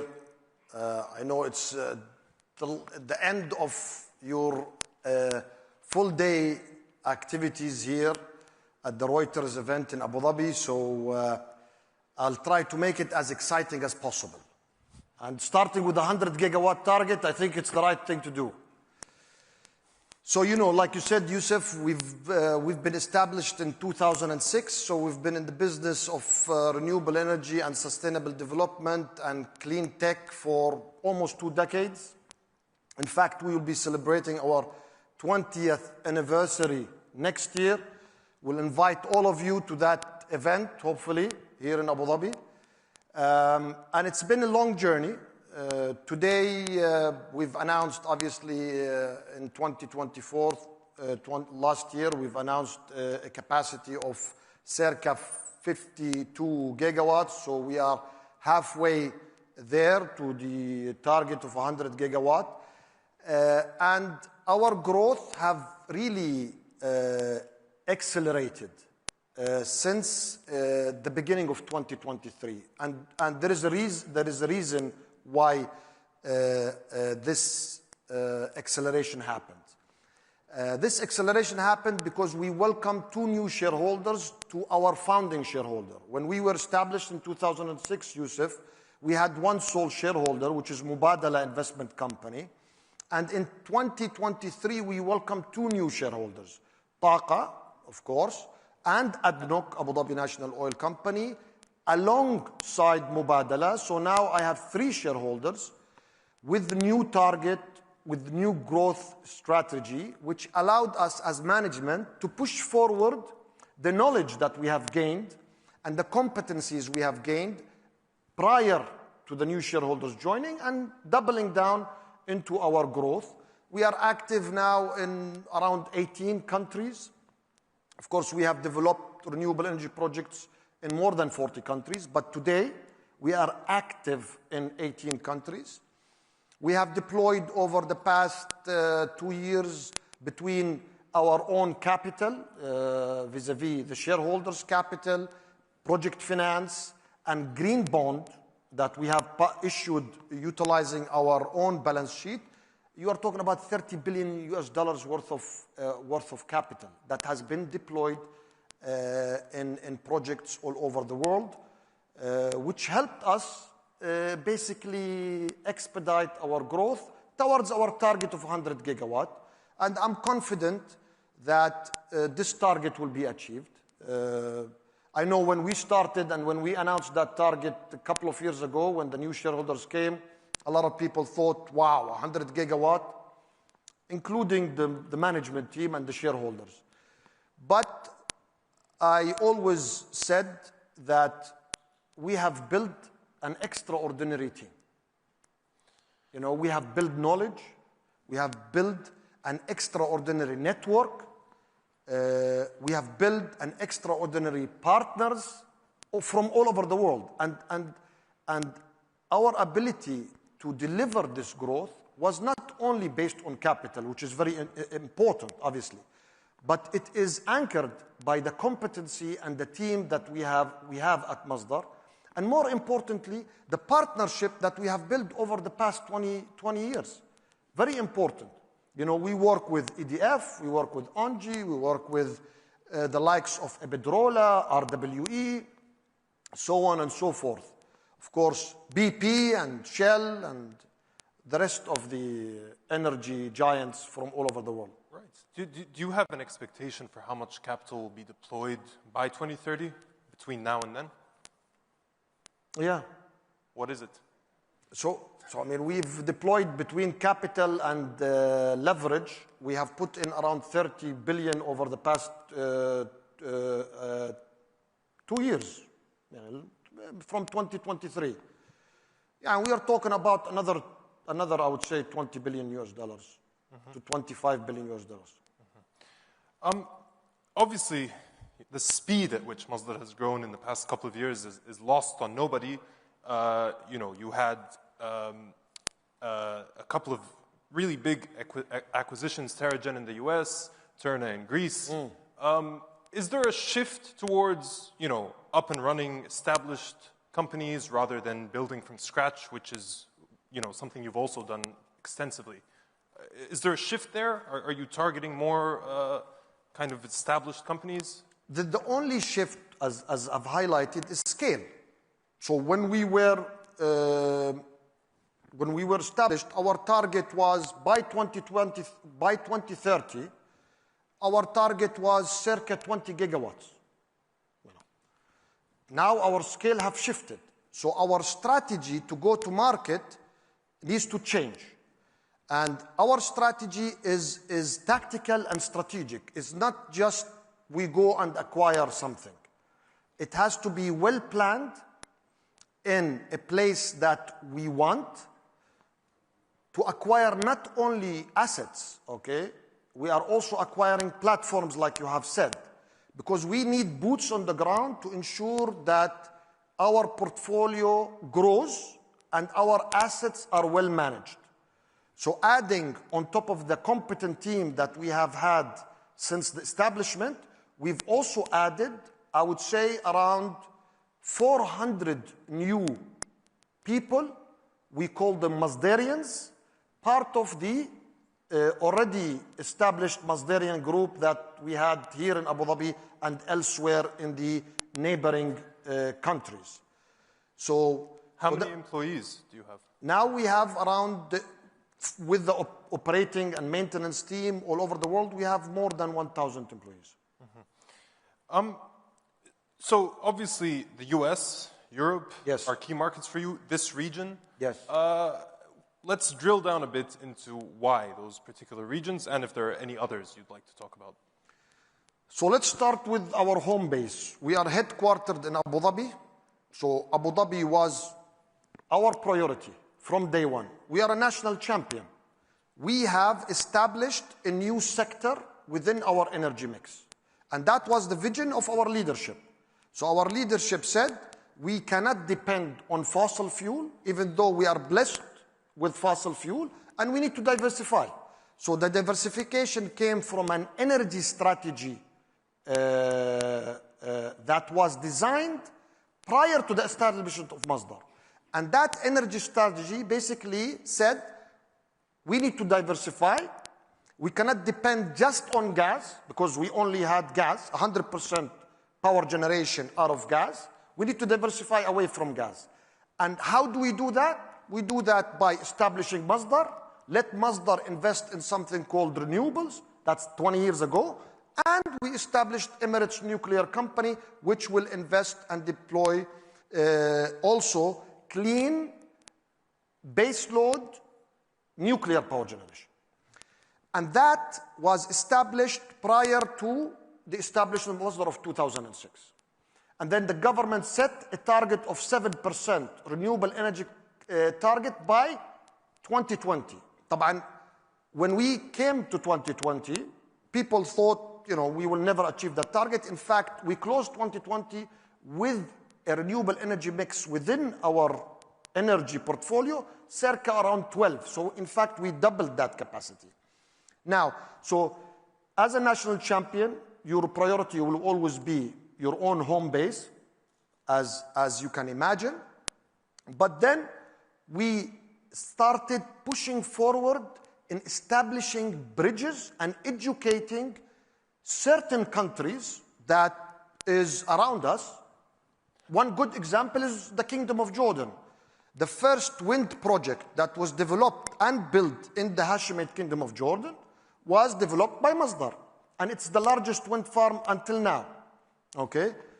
I want to ask you particularly about the U.S. Given the current administration's stance towards climate change and renewables, are you finding a challenge to operate there? So I will come to the U.S., Yusuf, because it's a very important market for us. But you mentioned Europe and the U.S. and the Middle East. Right. But Masdar is a true leader. Again, we are a focused renewable energy company. We only do green. Okay, so we are the green champion. Okay, just to be clear. So the Middle East, we are a renewable energy leader in the Middle East. And the Middle East means the GCC. This event is about the Gulf. So we are a leader in the Gulf. The Kingdom of Saudi Arabia is one of the biggest markets. The United Arab Emirates is also one of the biggest markets, but also Oman, Kuwait, Qatar. They are all important. They are building their energy capacity and renewable energy capacity. And Europe is a very important market. Africa, we established the largest renewable energy platform alongside, of course, as you know, Al Mansour family and AFC, African Financial Corporation, and EBRD as well as a shareholder. Now Infinity Power, which we own 49% of that, is Africa's renewable energy champion. So we are also active in Africa. In Central Asia, we built literally the first scale renewable energy project. It was 100 megawatt in Uzbekistan. The first IPP in Uzbekistan. We did that. So we lead renewable energy. We open new markets, new horizons. We don't just, follow. Okay? We also create markets, which is very important. Today, Uzbekistan attracts so much capital, not into their only power system, across all of the infrastructure, which is great. Kazakhstan, Azerbaijan. We did the first project, renewable IPP in Azerbaijan. Armenia, Are you Georgia. still targeting those brand new projects? No, of course. Greenfield development is part of our DNA. So talking about how do we grow? We grow by greenfield development. And we grow through M&A. And M&A is two parts. One is acquisition of a project. And B is an acquisition of a platform. And when I say a platform, I mean people with capabilities can develop greenfield. Ultimately, you go back to greenfield. Okay? And this is how you scale up. Tamam? Now, you want to go to the United States of America. The United States of America is a very important market. The US is the second largest renewable energy market after China. So you have China, renewable energy market. It's massive, it's large. And then you have the US. We have been in the United States of America since 2018, when we publicly announced our first entry to the United States. And since then, we have developed, currently in operation, around 5.5 gigawatt of renewable energy projects that already operates and generate green electrons, mainly in 2 different states, one in California, the other one in Texas. We have 3 key hubs. Our main hub office headquarters in Washington, D.C. as Masdar Americas, and then we have an office in New York, a hub, and an office in San Diego, California, which is our operational hub. And we have a pipeline of around 20 gigawatts, okay? You are absolutely correct. So now what happens? Regulatory changes has a direct impact in anything that we do. So any business is sensitive to policy and regulatory change, okay? Any business.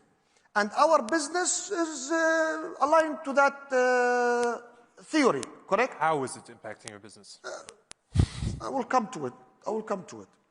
So the system in the United States, kind of every country in the world is different than the other, the way they structure their business.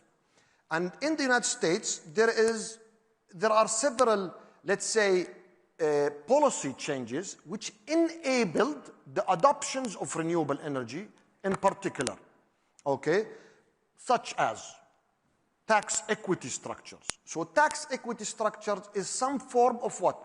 Some form of financing, okay? Here in the United Arab Emirates, in the Kingdom of Saudi Arabia, our form of financing is non-recourse project finance. So I have a project that is $1 billion, 80% of that is levered through non-recourse, long-term project finance structure, financed by commercial banks. I can go to the United States, I have a $1 billion project, I go to the commercial bank, I cannot do the same thing. The structure there doesn't allow it. So what do? You have some sort of a tax equity structure which allow you to finance the project. Clear? Okay. So now the federal government decides we don't like this structure anymore. We would like to change it. Okay. The way I will fund and finance my future project will be different. Today, as we speak, developers like us and financiers who leads the tax equity, like JP Morgan, like Bank of America, okay, are already thinking how they can finance this project. I'll give you an example. If I'm in Texas, I have a wind farm that generates 1 gigawatt of capacity. And you are Microsoft. You have a data center next to me. And you, Microsoft, come to me and tell me I'm willing to sign a power purchase agreement with you, Mr. Masdar. Okay. Why would the bank doesn't finance this? I have an off-taker willing to buy my electrons that I generate at a nice fixed price for 20 years. So the market, my point, I always say, I am a big believer in free market. The market will adapt. The market. I'm a capitalist, believer in the free, open market. The market will adjust itself. Policies and regulators, of course, we cannot live without regulations and policymakers and all of that. We, as business, we adjust. But just to be business clear, will adjust. At the moment, you need to find off-takers in order to be able to finance. The off-takers are there waiting in line. Don't worry about off-takers. I'm telling you. There is shortage of electrons. You go today at any session that talks about AI, energy nexus, they tell you the most important thing for my AI industry is your electrons. Who's going to provide electrons? Gas? Okay. Nuclear? Good luck. Yeah. If it takes a solar farm 3 years to build, nuclear power plant in the state of Texas or California, it will take 50 years to build. Okay? So where are you going to go? You're going to come to me. Right. Well, not to me personally, to our sector. Right. I think we have some audience questions. We've actually addressed a couple of them. So I actually have one last question I want to ask you, which is Abu Dhabi has crowded energy scene. You know, many different players, several of which are your shareholders. How do you navigate going after acquisition targets, for example, and making sure you don't compete with ADNOC, XRG, Mubadala Energy, or any other Taqa, or any other players in the Abu Dhabi energy scene? Yusuf, I totally understand where this question will come from. As an outsider, you may look at Abu Dhabi and think there is lack of coordination, or you think that we work in isolation. There seems to be a lot of overlap. This is the how people, I think, see. But the reality is totally different. Abu Dhabi is not only fully coordinated, we are fully aligned. And Masdar is a great example of this unity. When you have ADQ, Taqa, as a shareholder, you have ADNOC, which is also XRG, is a shareholder, and when you have Mubadala, one of our key sovereign wealth funds, as a shareholder, at a platform like Masdar, it tells you that when it comes to our sector, we are fully coordinated. So this assumption that there is no competition whatsoever, in the sense of... Others have renewable mandates, though, as well. Who?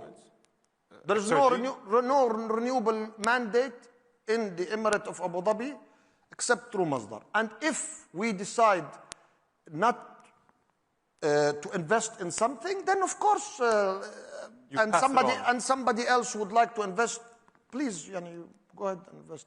But you need to appreciate that within Abu Dhabi Inc., okay, everything is well orchestrated and well coordinated. I can guarantee you this, at least from a Masdar perspective.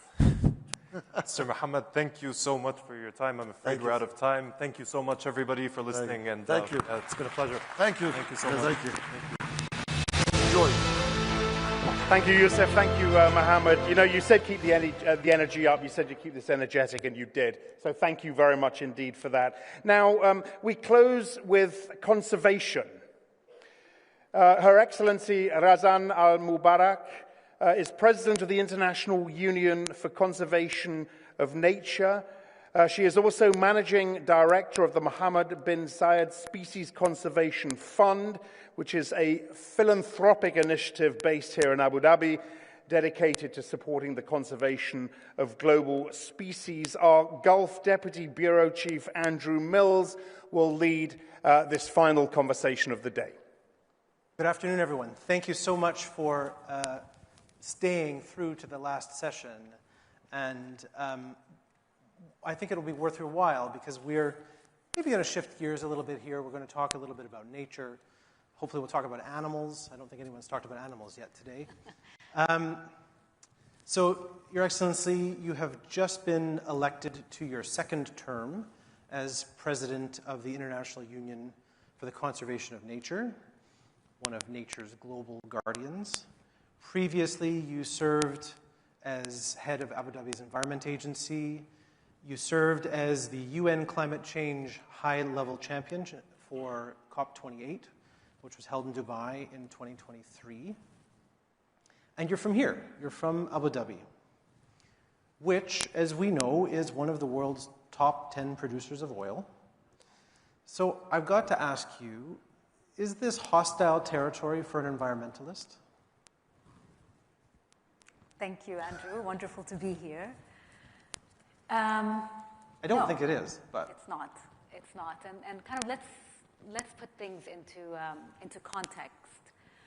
So you use the context of an oil and gas producing country, and therefore I'll kind of step back and kind of recognize that in the context of climate change, obviously slashing emissions coming from oil and gas is a reality and something that we all need to grapple with. What is the context? So COP21, Paris Agreement, all countries agreed to limit global warming to 2 degrees Celsius, right? But the aim is to maintain a 1.5 degree Celsius threshold. Then in the UAE, not so hostile environment, because with COP28 and the UAE consensus, we agreed on the how. And how do we do that? The global stocktake looked at very concrete examples and ways to do so. So, triple renewable energy, double down on energy efficiency, eliminate methane. Those are topics that a country that knows the subject very deeply and very intimately can actually concretely advocate for and has the credibility to advocate for. But one other area that I think is extremely important is that COP28 didn't just stop with those solutions. It recognized that nature is one of the most important allies to address and to combat climate change. So within the global stocktake that is part of the UAE and COP28 consensus was that nature can provide up to 30% of our mitigation requirements by 2030. And again, let's put this into context. What we need to do globally is cut emissions by 43% in the next 5 years. And so the UAE consensus demonstrated how that could be done, and for the first time, put nature as an important solution to addressing climate change. And as we now move to COP30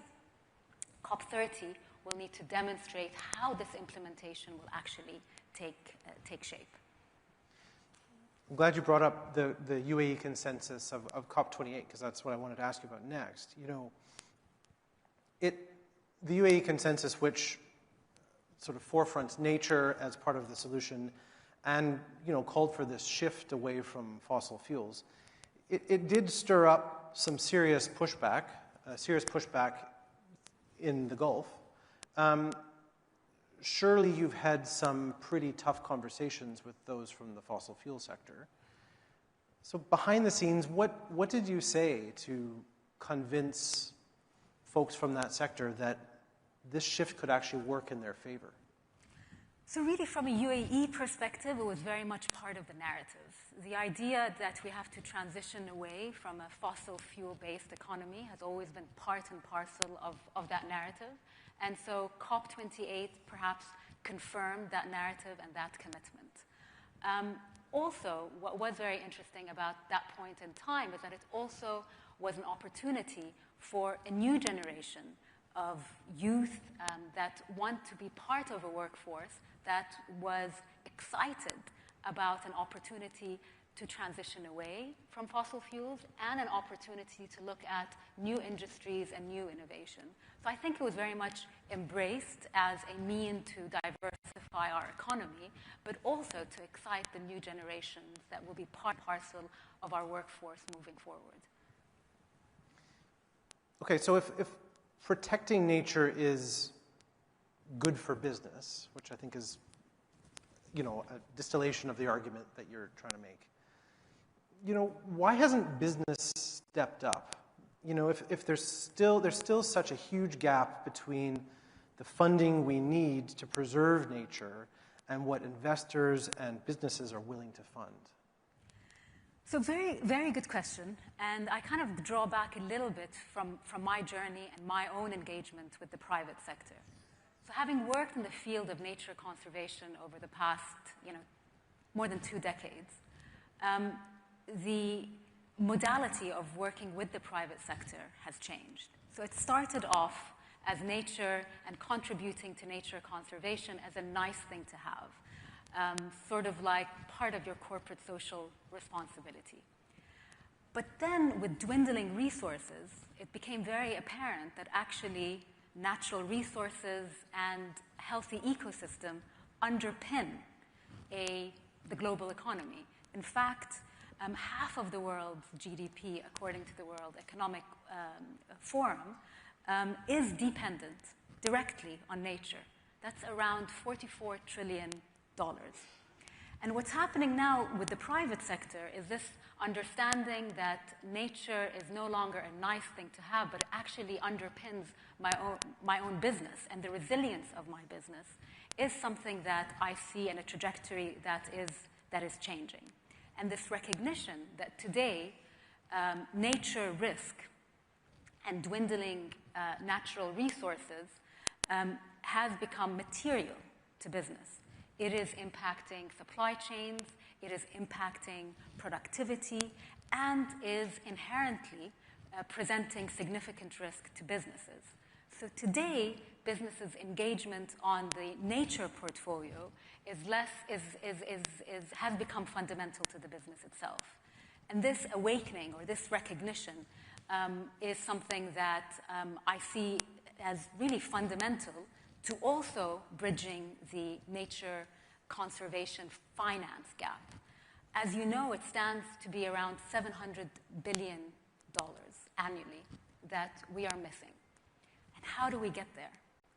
So, yeah, of course, there's going to be some government support and government grants, but it's never going to be near enough.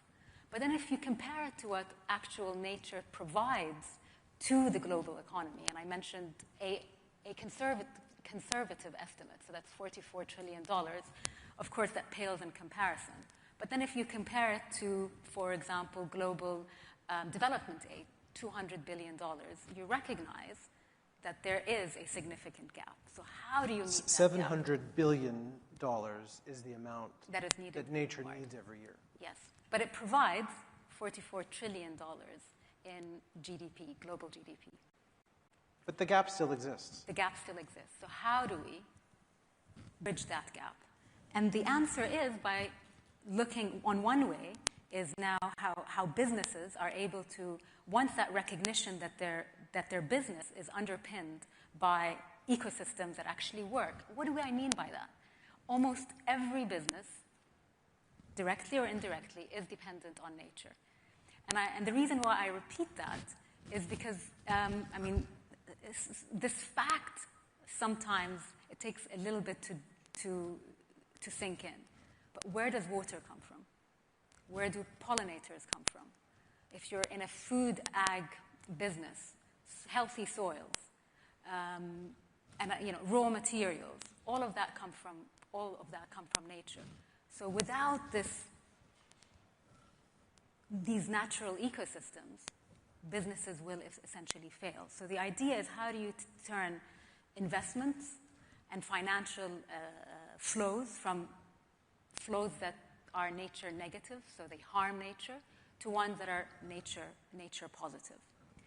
The other thing, of course, is everybody talks about blended finance, because as we said, there's not one source of finance that is able to address this glaring gap. So blended finance that blends private, public, and philanthropic money, is able to hopefully get us to where we need to be. I promised I was going to ask you about animals.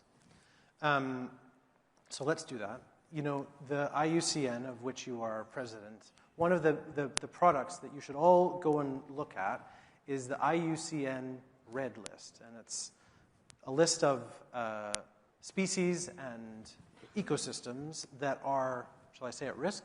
Yeah, or sometimes not so much. Or sometimes not so much. Yeah. But it's designed to help a country decide how to allocate resources towards what to save. So I want to ask you a little bit about how this has worked in Abu Dhabi. You know, Abu Dhabi has helped bring back the scimitar horned oryx. That's one of the species that Abu Dhabi has, underlined and said this is a priority. There are other species that are not priorities. One I was reading about is the Arabian leopard, right? The Arabian leopard, no one is going to get attacked by an Arabian leopard on the way home from Reuters Next, unfortunately, because there aren't any left in the UAE. There are only maybe 100 left in the whole peninsula. So, I guess the question is, how does a country decide what species to save, what species maybe to reintroduce, and what species that, it's just not going to be possible for? So let me tell you a little bit about IUCN, because those are sort of our flagship, I would say, flagship tools that we provide the community at large. So IUCN is one of the largest environmental networks. It has 1,400 members, both government and non-government. All have equal votes within this union, but also more than 18,000 scientists. So together, this community produces these flagship, almost barometers for life. One of them is the Red List of Endangered Species, and the other is the Red List of Endangered Ecosystems. And those are exactly what I said. If you go to a doctor, they give you sort of a health check. Those are important sort of indicators of where we are. Now, countries go to these large, I would say, the big COPs, and they sign up to targets, global targets. And then they come back to their own country and ready to implement, but how do you implement? Where do you go? What are the ecosystems that you need to protect? IUCN, through these red lists, provide guidelines to governments and civil society on how to implement global goals. And the global goal, for example, on biodiversity is protecting 30% of the planet, both land and marine, by 2030. So then they can come back and develop their own red list so that you can prioritize your resources and your focus on what are the most important areas when it comes to spaces that need to be protected, but also what are the most important species in your territory that also need help. And what's interesting these days, and you've mentioned the scimitar horned oryx, is that not only do we focus on protecting what we have, but it's also about enhancing or restoring what we've lost in these particular areas. And so it's not just land, it's habitats, it's not just trees, it's forests. So making sure that we recognize that these are living ecosystems. You mentioned the scimitar horned oryx. That was a really interesting example where the UAE helped bring back the scimitar horned oryx, which was extinct in the wild, according to IUCN's Red List of Threatened Species, and brought it back from the brinks of extinction to one that is endangered. And how this was done is a story of grit, but it's also a story of, I think, hope and vision. We had a we had some captive scimitar horned oryx that were part of a private collection here in the UAE.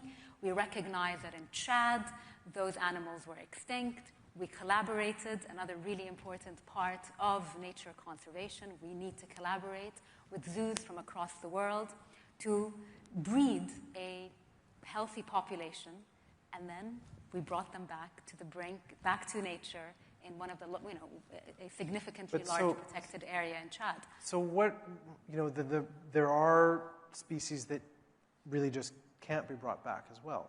Of course. Once a species is lost, many times it's lost.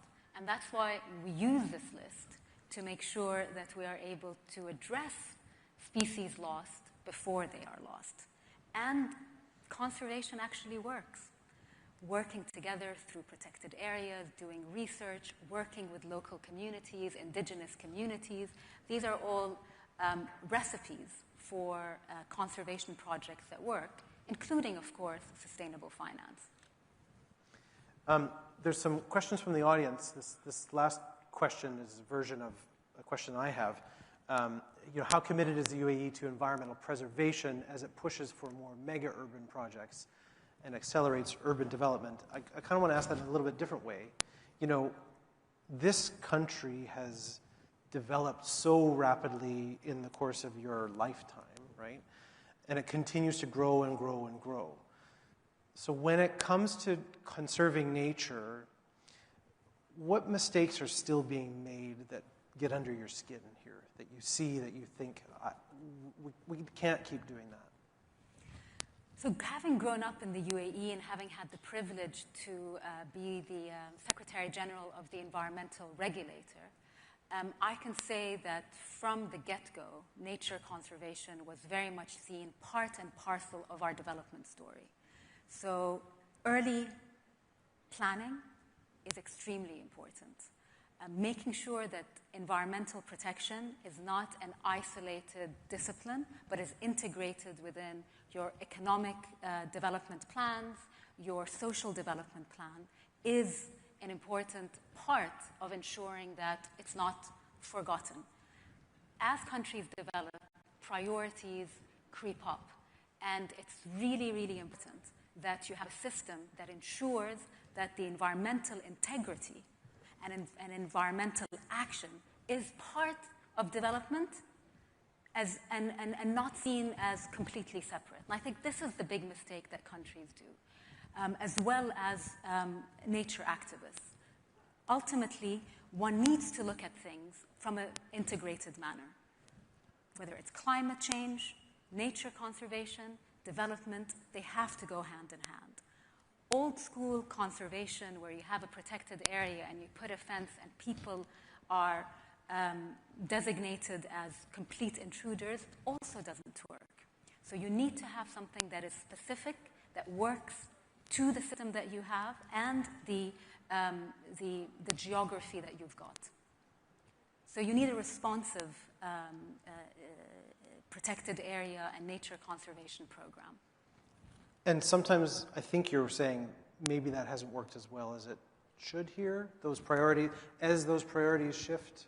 I mean, nature conservation and protected area management is a challenging topic.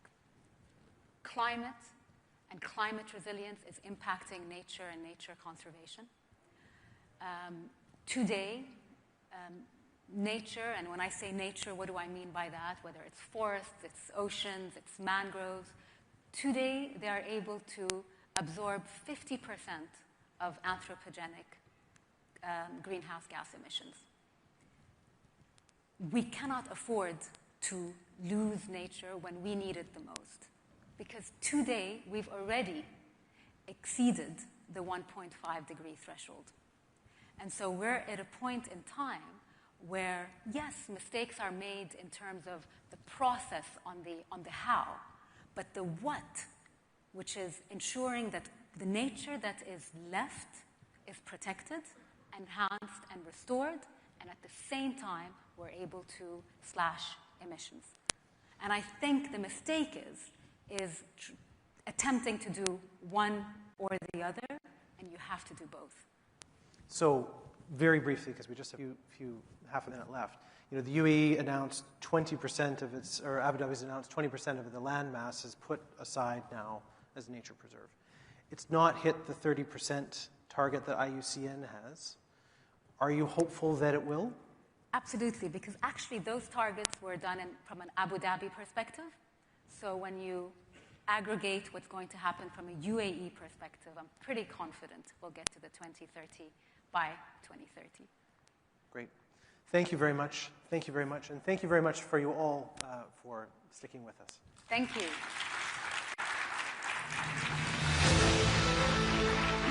Thank you very much, Andrew. Thank you, Your Excellency. You know, we started the day with war and a fragile ceasefire. I'm thrilled we have closed with nature, with conservation and protecting the planet that we all share. That is it. That is our program for this first Reuters NEXT Gulf. I realize you've been talked at, you've been patient listeners since 9 o'clock this morning, so I will keep this very brief. It's been a day of rich conversation. I started out by saying that in putting together a program like this one, the difficulty we face is not finding things to talk about, but deciding what to focus on and prioritize. I do hope you feel we have made the right choices today. Do let us know. It will inform how we do this next time round. I do like to think we found a healthy mix of geopolitics, of finance, of technology, AI, and sustainability in this context of tremendous change. Many of us focus, of course, on the unpredictability, the fragility, the chaos, the tragedy, and are in many ways right to. But there is also much excitement, much dynamism, and much hope. And I hope that we got that balance right for you as well. That was Reuters Next Gulf. It's been a pleasure having you join us here in Abu Dhabi. Safe travels home, and we look forward to seeing you next year. Thank you very much indeed.